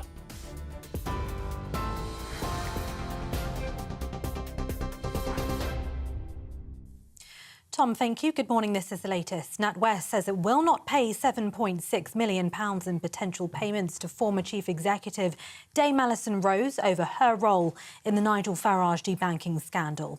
She was in line for an exit package of more than £10 million. But the board of the partly taxpayer-owned banking group has decided to pay her £1.7 million. Dame Alison says she's pleased the bank has cleared her of misconduct. The Duke of Sussex's privacy case against the Daily Mail publisher can continue in the High Court. Prince Harry brought action against Associated Newspapers Limited alongside Sir Elton John, Baroness Doreen Lawrence and 4 others. They claim it carried out unlawful information gathering. A&L says the legal challenges against it have been brought far too late. But Mr Justice Nicklin says the claimants have a real prospect of demonstrating that the news group concealed relevant facts that would have allowed them to bring a claim earlier. Trade unionists opposed to the Israel-Gaza war have blockaded a weapons factory in Chatham. I believe that we will win! I believe that we will win! I believe that we will win! Kent police are on the scene outside the BAE Systems factory where hundreds of people are gathered under banners reading "Workers for a Free Palestine" and "Stop Arming Israel." An organiser says the weapons manufacturer is providing components for military aircraft being used in the bombardment of Gaza. Rishi Sunak's facing calls to sack the Home Secretary after she defied Downing Street by posting an article accusing the police of bias. Suella Braverman accused the Metropolitan Police of playing favourites with pro-Palestinian protesters. It's ahead of a planned demonstration in the capital on Remembrance Sunday. Number 10 says it didn't sign off on the article, and the Prime Minister has full confidence in the Home Secretary. But Shadow Financial Secretary James Murray says she should go. Suella Braverman just feels out of control. She's using language which I don't think the Home Secretary should be using. I think it's inflaming community tensions. I think it's not helping the police to do their job in a sensitive situation. What she should be doing is supporting the police to go after those who perpetrate hate crime or extremism. She's not the right person to be doing this job, and Rishi Sunak probably knows that. What it also shows is that he's a weak Prime Minister, because if he doesn't agree with what she's saying, he should sack her. It comes as one of the UK's most senior officers says police chiefs must be able to operate without political interference. National Police Chiefs Council Chair Gavin Stevens says policing could be undermined if public debate is allowed to influence decision-making. This after the head of the Met Police refused to ban tomorrow's pro-Palestine protest in central London, despite public pressure from the Prime Minister and the Home Secretary. Israel says tens of thousands of Gazans are moving to the southern part of the Gaza Strip. The Israeli Defense Forces claims it's opened an evacuation corridor, but the United Nations says any pauses in airstrikes need to be coordinated with them, which hasn't happened.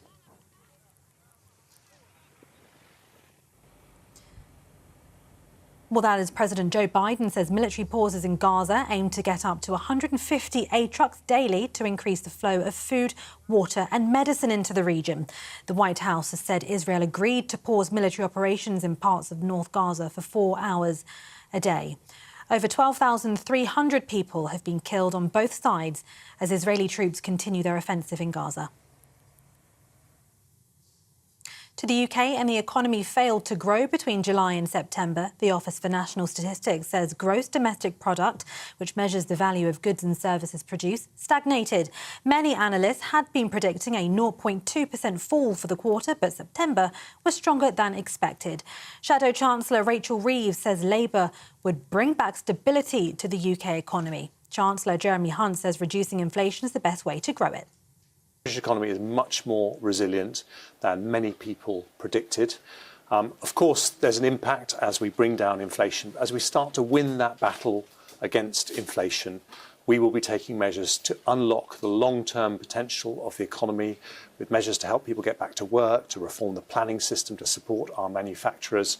And when we do that in the next couple of weeks, you will see an autumn statement for growth.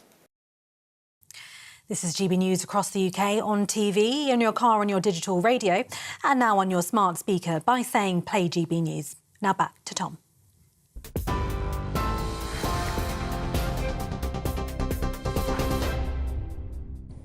Thanks, Tatiana. Now it's 11:06. My name's Tom Harwood and you're with Britain's Newsroom here on GB News. Now let's have a little look at what you've been saying at home, particularly on this question of poppy selling.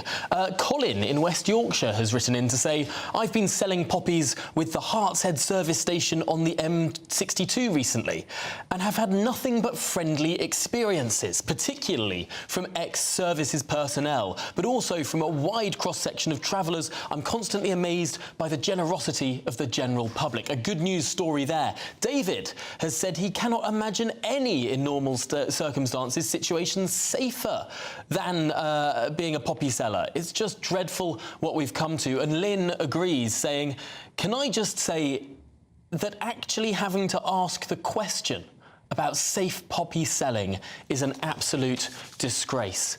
And there's another David as well who said, it's all very well Grant Shapps, the Defence Secretary, saying that nobody should be frightened to sell poppies, but what's he going to do about it? David adds, Suella is right. And there's just one more comment that I want to come to before we get into the meat of the show, and that's from Ken, who has quite rightly written in to criticise my mispronunciation. Ken has said, now Tom's at it again. The word is privacy, not privacy. We're English, we're not American. Well, we're British at least. But yes, no, Ken, you're absolutely right. Slapping myself on the wrist for that. Privacy, not privacy. But let's get on to the big story that is, of course, driving the day. Rishi Sunak facing these calls to sack his Home Secretary.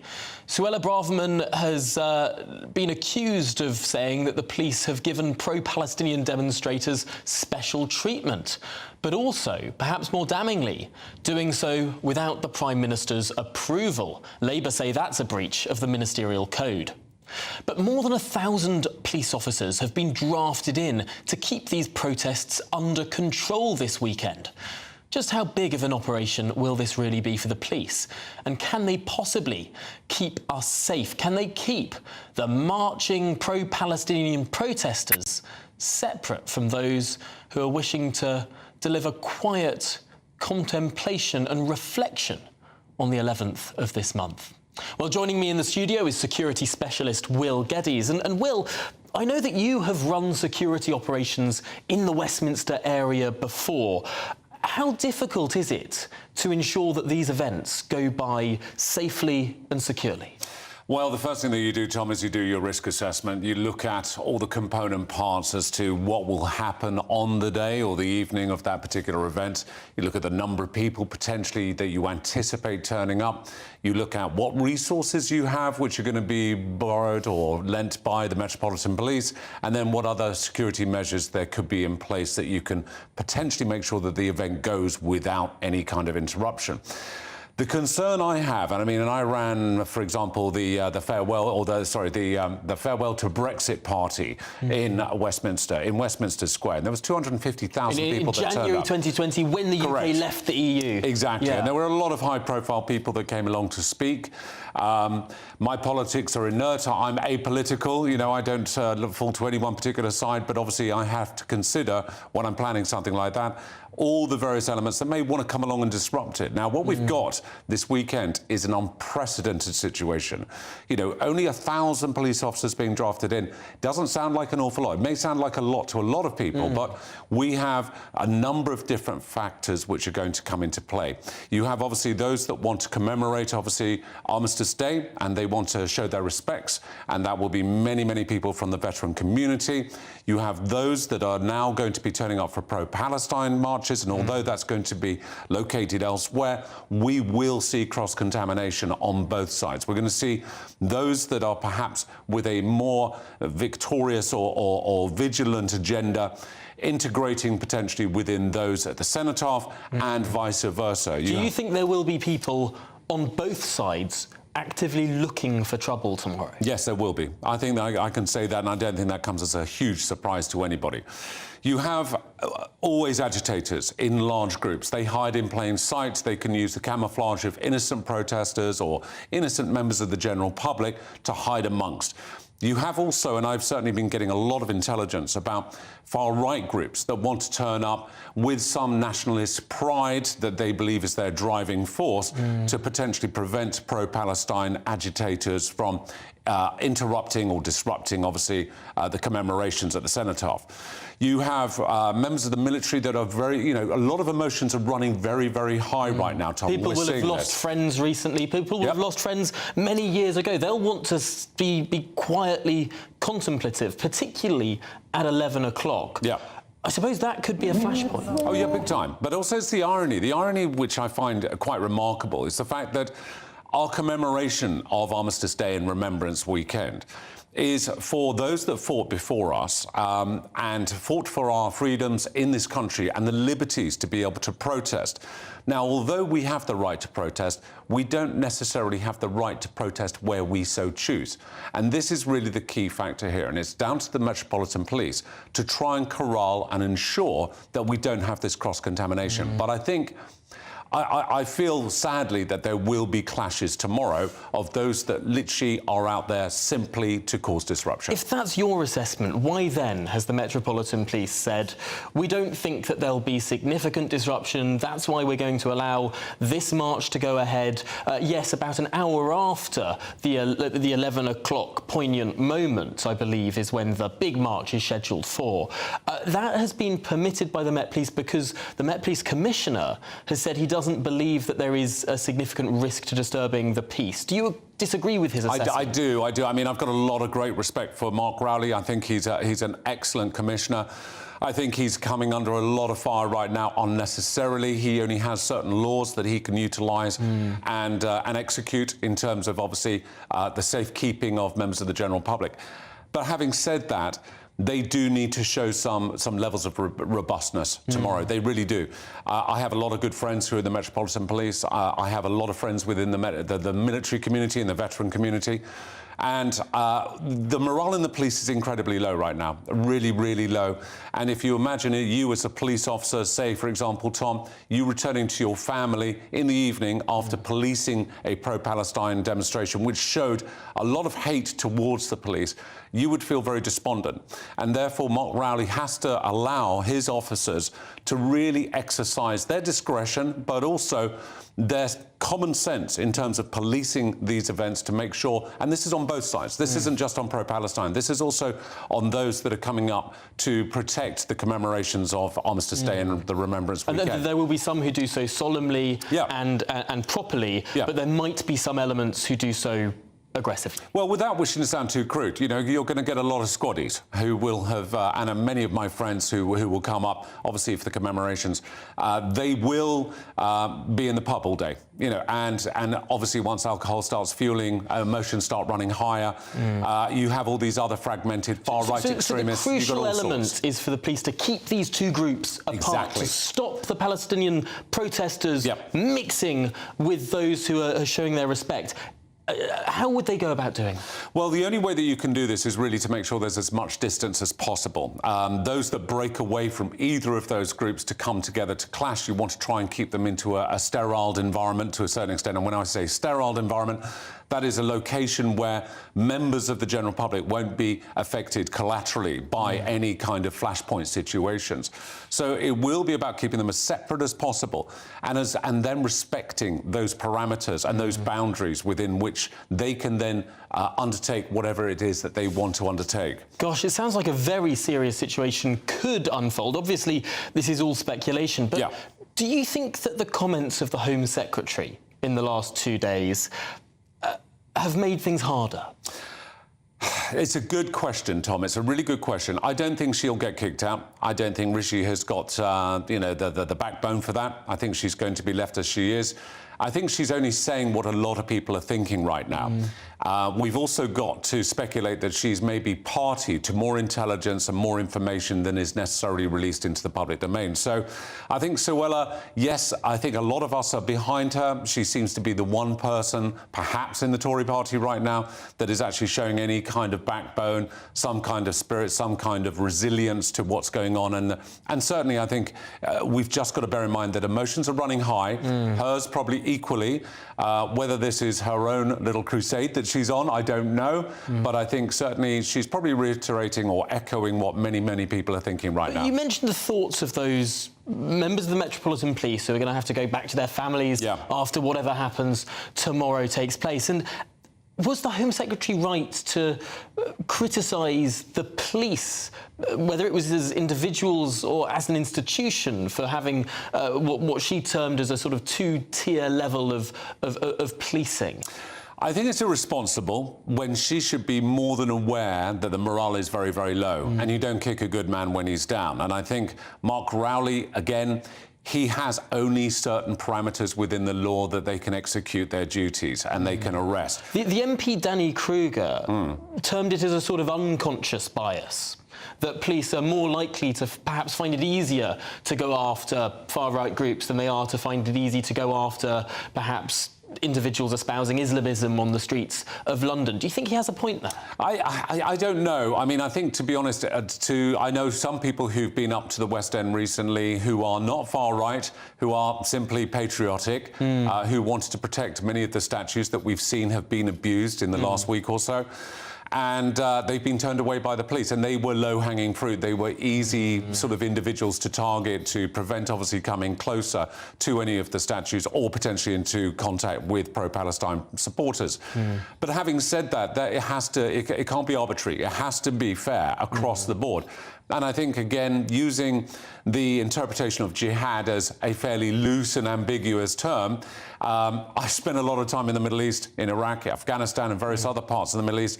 Jihad has a very clear message. We know exactly what that means, and I don't think there's any ambiguity there. So very finally, what would be your advice to members of the public who might want to show their respect for British service personnel, show their respect for those who have fallen to protect our freedoms? What should they do this weekend? Should they go out to those war memorials and pay quiet, solemn respect, or perhaps should they stay at home? Well, I think, again, it's a difficult one. I don't want to deny anybody in this country of free will that we have here from potentially going up there and showing their respect. We can all adhere to the 2-minute silence wherever we are in the world right now. So even for those who are serving overseas or on operations overseas, they can't obviously turn up in central London, but they can obviously do their respect with their 2-minute silence wherever they are.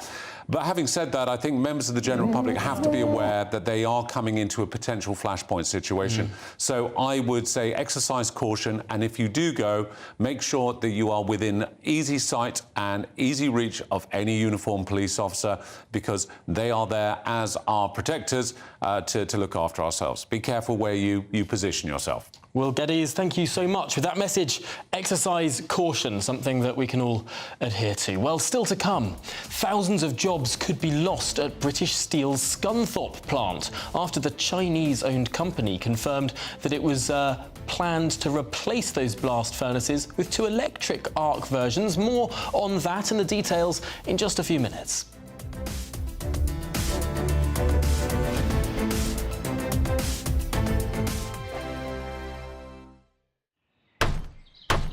Who is it? We're here for the show.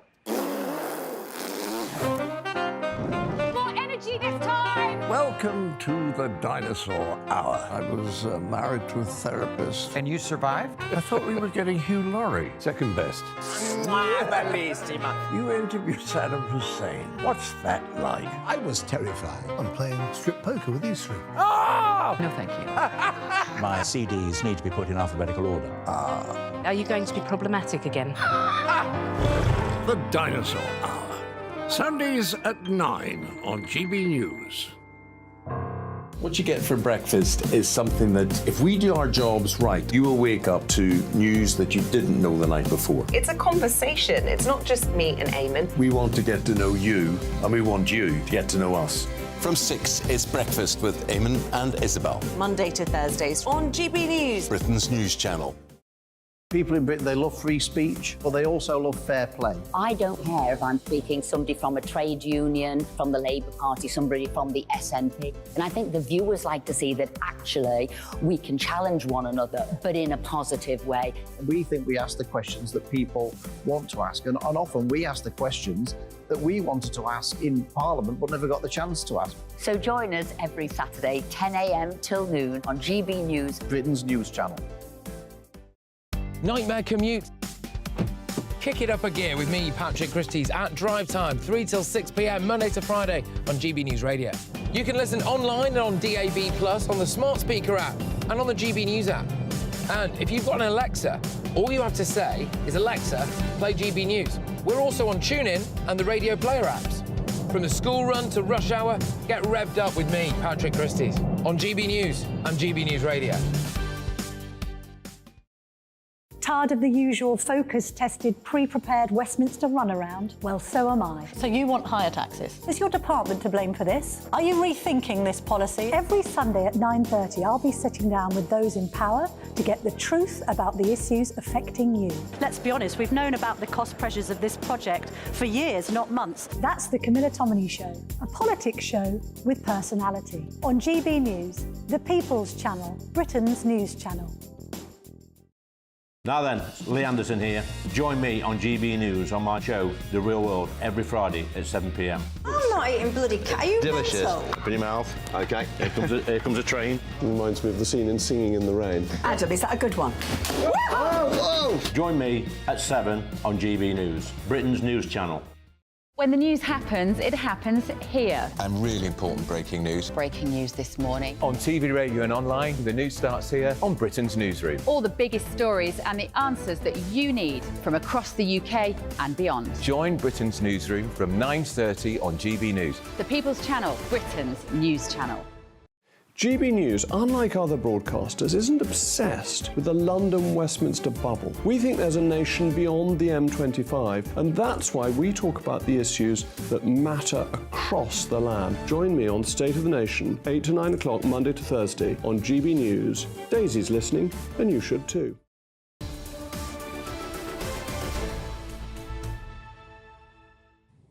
Welcome back. Now, thousands of jobs could be lost at British Steel's Scunthorpe plant, with ministers now coming under pressure to protect employment and guarantee steel can continue to be made in the UK.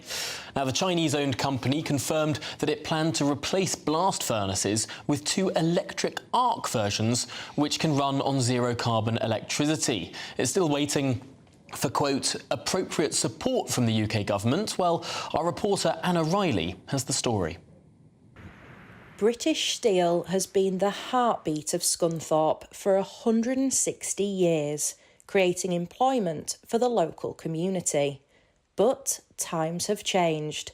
Now its blast furnaces are set to go electric to make steel production here greener by recycling scrap steel. And that could cost 2,000 people their jobs, as well as leaving the UK without the ability to produce its own virgin steel, with ministers pushing for reassurances if the government is to finance the scheme. If we're going to give hundreds of millions of pounds of taxpayers' money to British Steel, we have to ensure that we protect steel jobs and that we retain a blast furnace steel-making capability in Scunthorpe. We can't do anything without steel as a nation. Nobody can. If thousands of jobs are lost at the plant in Scunthorpe, this will have a huge knock-on effect to the local economy, which relies on trade from steel workers. Businesses like Beck Bakery, who sell the majority of food to staff from the plant. Most of our trade is from the workers, from workmen, either the British Steel or the contractors, you know, that work on British Steel. I would say 90% of it is. People here have faced years of uncertainty around the steelworks. They're used to cuts. But this feels different. The blast furnaces are the steelworks. We make the best steel in the world. We always have them. Tyre cord, rail and everything. It's a steel industry. I don't know how you can go green with a steel industry. Scunthorpe, it'll be like a museum. It'll be no good at all. It's been British Steel and it's been here donkey's years, you know, and we're down to the last one. We're down to the last steelworks here. And that'll be the end of it then. It's inevitable. The steelworks has got to move forward and it's progress, and that unfortunately, sadly for jobs, that's what's happening. British Steel, along with the council, have also announced plans for an advanced manufacturing park on part of the steelworks site, which could create thousands of green jobs, such as in hydrogen. It seems a little bit callous to think that you'll try and redesign new jobs and all at the same time as other people are going to have to change theirs.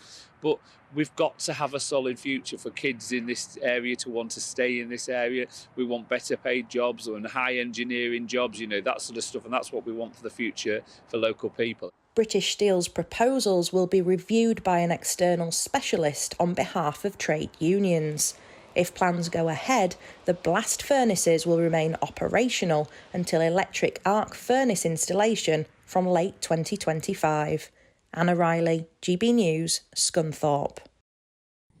Well, thanks to Anna for that report. I know how close to the heart the issue of British-made steel is to so many people, and I'm delighted to be joined by our own expert business and economics editor, Liam Halligan, who's with me in the studio. Now, Liam, frankly, it is more expensive to make steel in the UK than in other parts of the world. Why is that?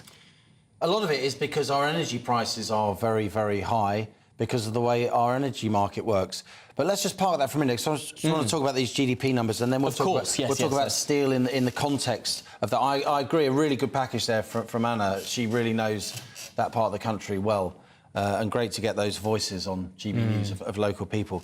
So look, GDP, this is the size of the economy, the most important sort of data point in our sort of political and public life. And we've got the new numbers out this morning. New numbers came out this morning. I was on GB News bright and early, 7 a.m. this morning when they came out. Let's have a look at some of the numbers on a graphic here. So GDP fell 0.6% in July compared to the month before. These are month-on-month numbers. And it rose 0.1% in August, really, really tiny changes. And then it grew by 0.2% in September. That was the number out this morning.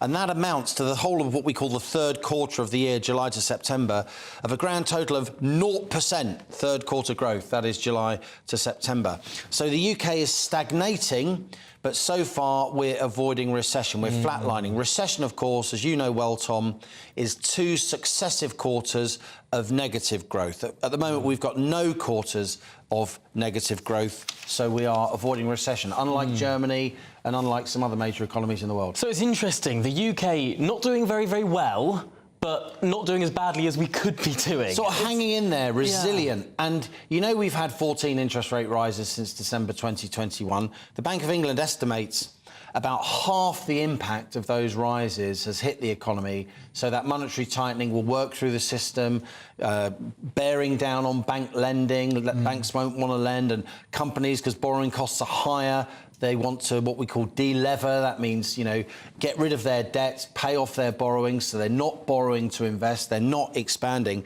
And this is what's undermining growth, all these interest rate rises. But we're not yet in recession, and maybe we'll avoid it. Certainly, since the Bank of England held interest rates for the second month in a row earlier this month at 5.25%, the chief economist of the Bank of England and almost the governor of the Bank of England have both indicated they probably think that interest rates have peaked.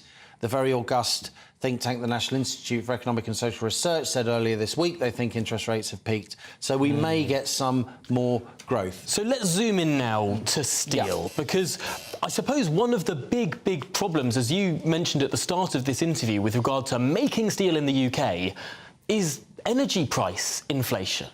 Energy price inflation is a big issue, but let's just put this in context.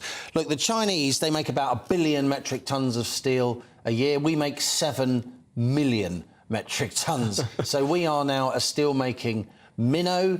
And the point is, if you move from a traditional blast furnace, which is use coking coal, it's carbon intensive, and you move to an electric arc furnace, the electric arc furnace doesn't only employ much fewer people, while there's a fear that 2,000 jobs will go in Scunthorpe. It also can only reprocess scrap metal and steel. It can't make steel from scratch. It can't make what we call, pardon the phrase, virgin steel. It can only take scrap steel and turn it into because it gets less hot, I suppose. Because it gets less hot, and it's in many ways it's a kind of less advanced process. And so what, you may say? Well, here's why. If a country can't make its own steel, it can't build its own buildings, it can't build its own railway, it can't build its own infrastructure.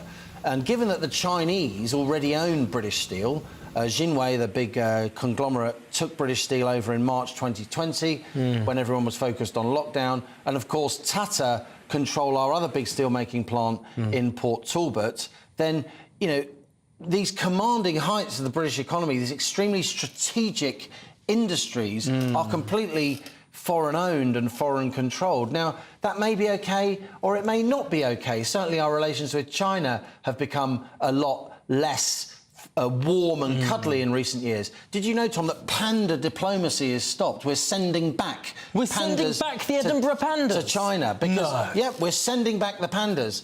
Panda diplomacy is stopped. That is a kind of bellwether, if you like. Liam, I expect a lot of things from you when we have these discussions. I expect... So if you give me more time, Tom, you learn stuff. Knowledge about the economy. But my goodness, I didn't expect to have knowledge about pandas coming to this discussion too.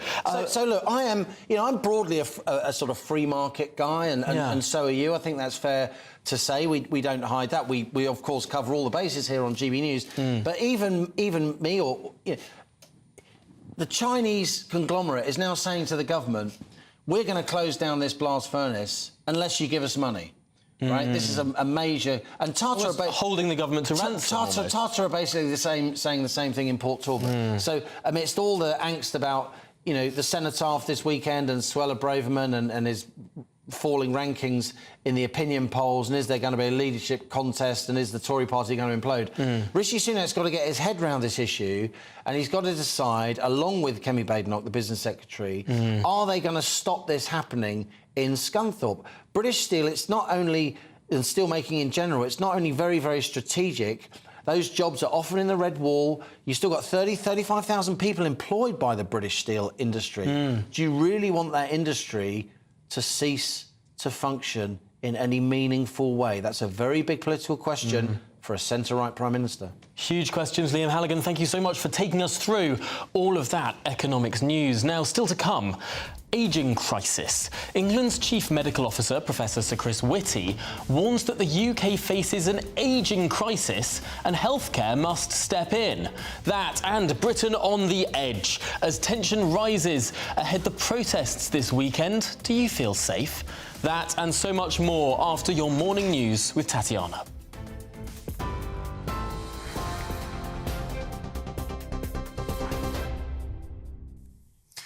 Tom, thank you very much. This is the latest from the GB Newsroom. Tens of thousands of Gazans are moving to the southern part of the Gaza Strip as Israeli Defense Forces opens an evacuation corridor. The passage is open to fleeing civilians until 2 p.m. UK time, but the United Nations says any pauses in airstrikes need to be coordinated with them, which they say hasn't happened. 2 teenagers have been charged with racially aggravated criminal damage for spraying Free Palestine graffiti across the base of the cenotaph in Rochdale. One has also been charged with theft for taking poppy wreaths from the base. Detective Chief Inspector Stuart Round said, "I understand the emotional distress that's been caused in the local community by the damage, and our team will continue working tirelessly to hold those responsible to account." A third woman has been charged with a terrorism offence after displaying an image of a paraglider at a pro-Palestinian protest. 27-year-old Noimutu Oleyinka Taiwo was charged under Section 13 of the Terrorism Act. It's after 2 women from South London, Heba Al-Hayek and Pauline Ankunda, were charged a week ago for the same offence. They're accused of carrying or displaying an article to arouse suspicion they're supporters of the terrorist group Hamas. They'll all appear in court today.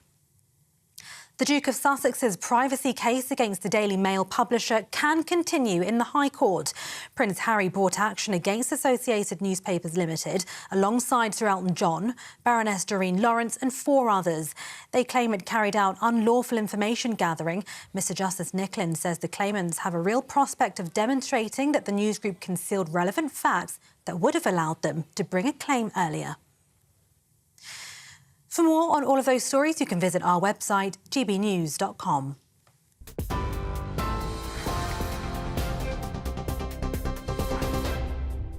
For exclusive, limited edition and rare gold coins that are always newsworthy, Rosalind Gold proudly sponsors the GB News Financial Report. Here's a quick snapshot of today's markets. The pound will buy you $1.2226 and €1.1440 euros. The price of gold, £1,598 and 5 pence per ounce. And the FTSE 100's at 7,359 points. Rosalind Gold proudly sponsors the GB News Financial Report. Still to come as rack vehicle damage rolls out, hit record. I'm so sorry. I'm just asking about potholes. Is Britain a pothole hellhole? Well, we'll find out more in just a moment. This is Britain's Newsroom on GB News. In a world of dull and predictable radio and TV shows. Oh, hi. On Mark Dolan tonight, we've got big guests. We drill into the big stories of the day. The show adds up to a brilliant listening and viewing experience. Mark Dolan Tonight is the most entertaining current affairs show ever, and that's a fact. Join me, Mark Dolan, Fridays and Saturdays from 9, Sundays from 10. Only on GB News, the People's Channel, Britain's news channel. There's only 3 people you can trust in life. Your doctor, your lawyer and your nana. I'm not sure. So join me, Nana Acquare, at 3 p.m. every Saturday and Sunday where we discuss the biggest topics of the weekend. Be ready for battle. Could you be quiet? What is this? It's my new It's your new teeth. I don't bite. Well, not without a good reason. Always honest, always fun. Every weekend at 3 p.m. on GB News, the People's Channel, Britain's news channel. So Jubes & Co, we tackle the issues of the day with real, robust debate, both sides of the fence, battling it out with me in the middle with my forthright opinions and views. And often really interesting things happen because you start with a position and then by the end of the debate you find actually, well, I might not have thought about that one. What we need in this country is 2 new political parties. You should maybe think about doing a 2024 calendar. I'm Michelle Dewberry and I'm keeping you company right through until 7 o'clock this evening. GB News, the People's Channel, Britain's watching. Join us every night on GB News at 11 p.m. for Headliners, which is 3 top comedians going through the next day's news stories, which is exactly what you need, because when the establishment has gone crazy, you need some craziness to make sense of it. Headliners. You don't have to bother reading the newspaper. We've got it covered for you. Every night at 11 p.m. and repeated every morning at 5 a.m. We won't send you to sleep like some of the other paper review shows out there. So join us 11 p.m. every night on GB News. The People's Channel, Britain's news channel. GB News, unlike other broadcasters, isn't obsessed with the London-Westminster bubble. We think there's a nation beyond the M25, and that's why we talk about the issues that matter across the land. Join me on State of the Nation, 8 to 9 o'clock, Monday to Thursday, on GB News. Daisy's listening, and you should too. every Sunday from 11. Join Michael Portillo. There'll be topical discussion, looking at the week before and the week to come. So kick back and relax at 11 a.m. on Sundays on GB News with me, Michael Portillo. GB News, the People's Channel, Britain's news channel. I'm Andrew Doyle. Join me at 7 o'clock every Sunday night for Free Speech Nation, the show where I tackle the week's biggest stories in politics and current affairs with the help of my 2 comedian panellists and a variety of special guests. Free Speech Nation, Sunday nights from 7 on GB News, the People's Channel, Britain's news channel. Nightmare commute. Kick it up a gear with me, Patrick Christie's, at Drive Time, 3 till 6 p.m, Monday to Friday on GB News Radio. You can listen online and on DAB+, on the smart speaker app, and on the GB News app. And if you've got an Alexa, all you have to say is, Alexa, play GB News. We're also on TuneIn and the Radio Player apps. From the school run to rush hour, get revved up with me, Patrick Christie's, on GB News and GB News Radio.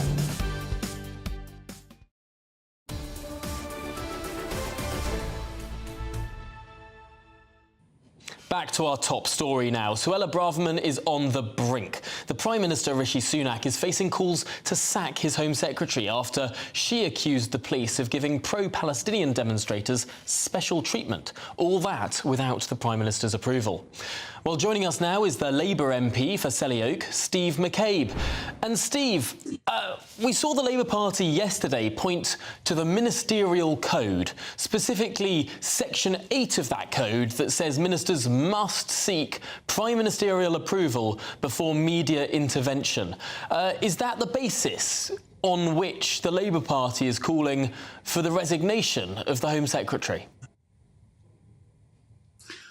Well, it seems that Number 10 are saying that she didn't have full authorisation, and that would effectively be a breach of the ministerial code, and the normal process is that a minister who has breached the code should go.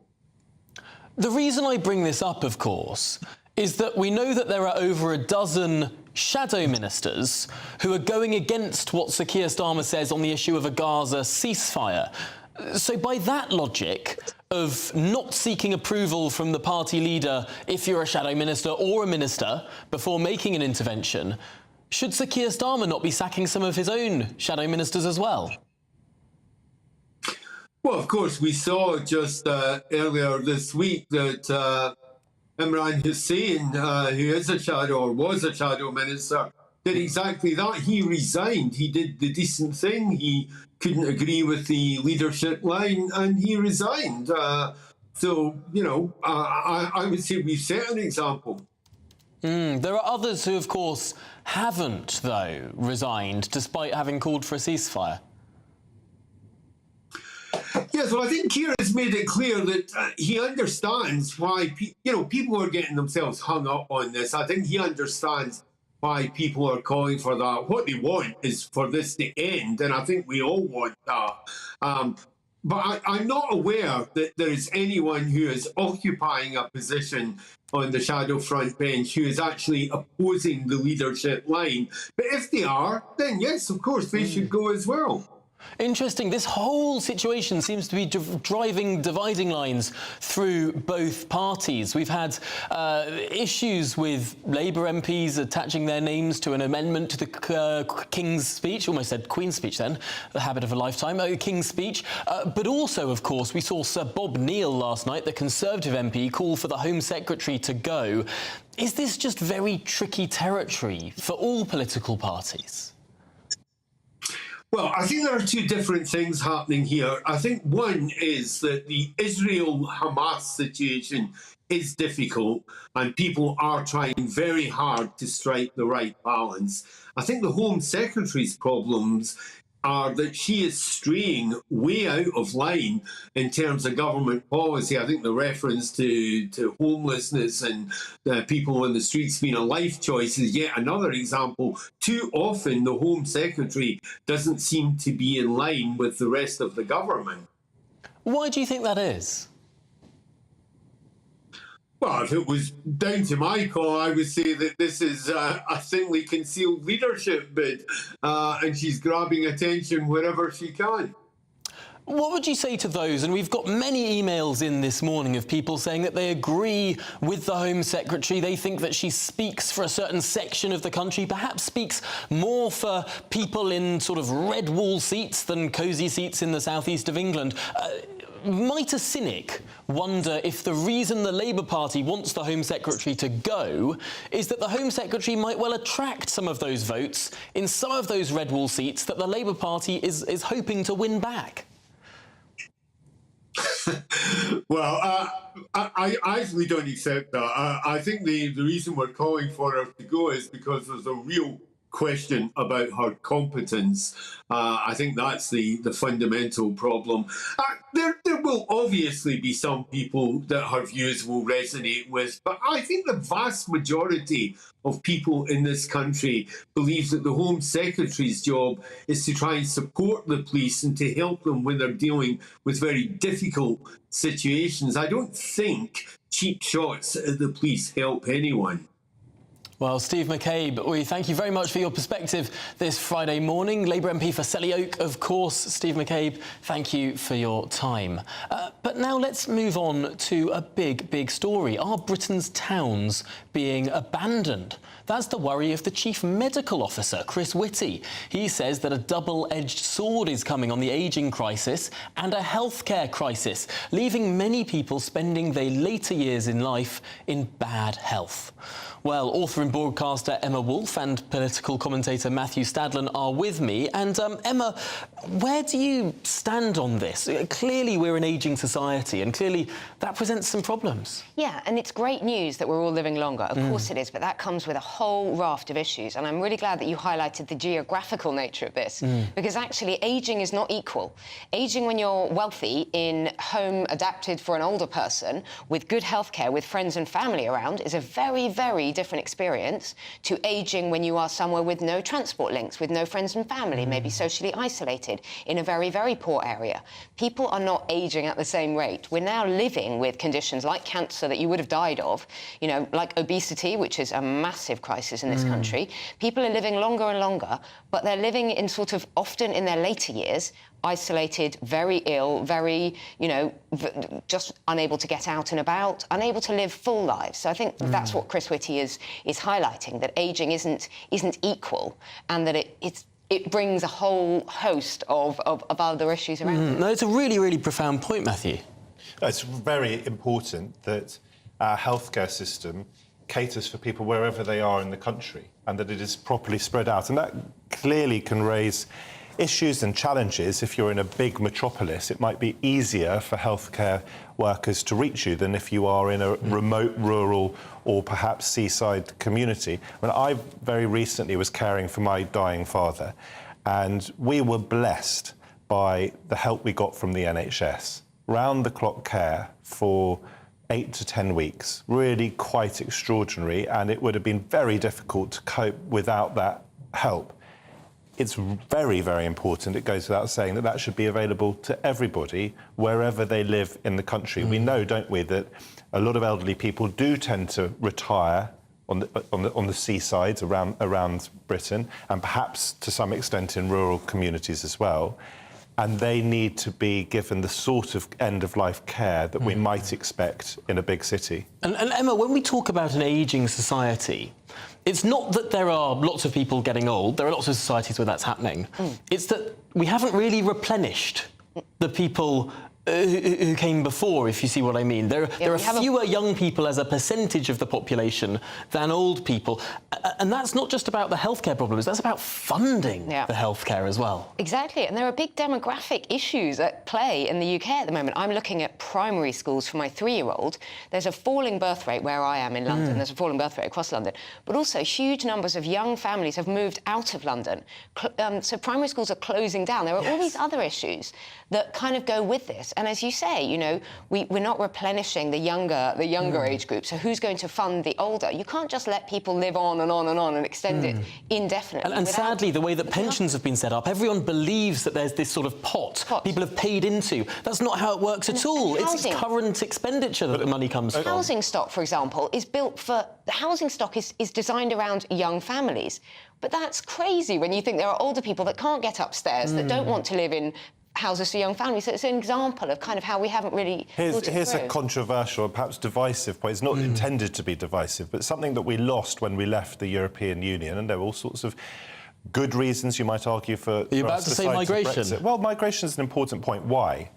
We need people to look after, young people, to look after the elderly. But isn't it more healthy as a society if you're having the right number or having at least replacement levels of children? Force people to have babies? You can't force people to have babies, right? But we do know, you that can there are... encourage it, but you can't force it, and we need a lot... We do know, and there's been some work done on this very recently, we do know that women's fertility intentions are about replacement, but fertility outcomes are below. People can't feel like they can afford it. Or I mean, being a young... Well, I'm not young myself anymore, sadly, 43 years old, but I've got a 13-month-old, and... I was so naive going into it, I wouldn't swap it for the world. But it's very expensive. Yes. And childcare is expensive for the vast majority of families up and down this country. The point I was going to make about EU migration is that some of it was transient. So young people would come to this country, they'd stay here for a while. Of course, some would marry and set up families and have British children and so forth. Some would go back, some would send money back as well. Those people were critical for our social care system, for our NHS. And people might say in response, well, what about hospitals? How could hospitals keep in line with the rising numbers of people in this country? Well, people in their 20s, 30s who'd be looking after our elderly, looking after our sick, would probably not use the NHS very much because when they're in their 20s and 30s, they don't have the same sorts of needs as when people are older. So the withdrawal of Britain from the European Union, the withdrawal of that transient workforce may have had very significant impact on our ability to look after our weak and vulnerable. Of course, migration is higher post leaving the European Union than it was before leaving the European Union. We've got large numbers of young people coming in from all over the world as a deliberate policy choice of the government. I think it has been in the last couple of years or so. I haven't got the figures in front of me. I'm not sure that was immediately We have new case. statistics actually coming out in the next week or so. And if that is true, and if these people are then filling holes in the relevant services, so in the NHS, in social care, then that strengthens our position. What I'm trying to say is we can dream about having more children. Unless we're actually replenishing our British-born population, we will need to have immigration. Otherwise, when we get to an old age, our standard of living will plummet. Yes, and there won't be the tax take to pay for it all. Emma, I do want to move on to an interesting story in the Eye this morning, saying that women still do more housework than men, but something's changing. Yes, well, no, around 72% of women say they still feel they do most of the housework. They washing clothes, ironing, cleaning, tidying, cooking, making the bed, vacuuming, social admin, washing the dishes and pet care.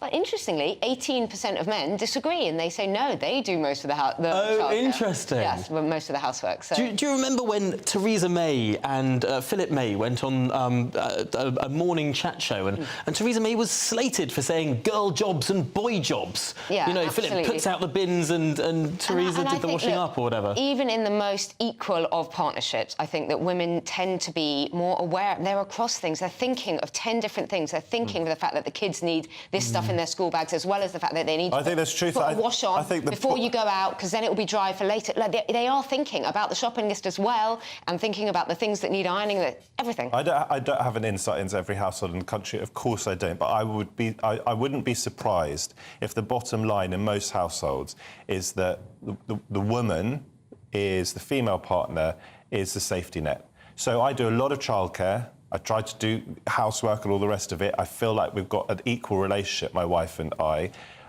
but the milk never runs out for the baby, and that's not because of me, it's because of my wife. And I think that will change as we move through the generations, because the models that we had when we were growing up were the men went out to work and women more often stayed at home. But I suspect at the moment we've still, as men, got a bit of catch-up to do.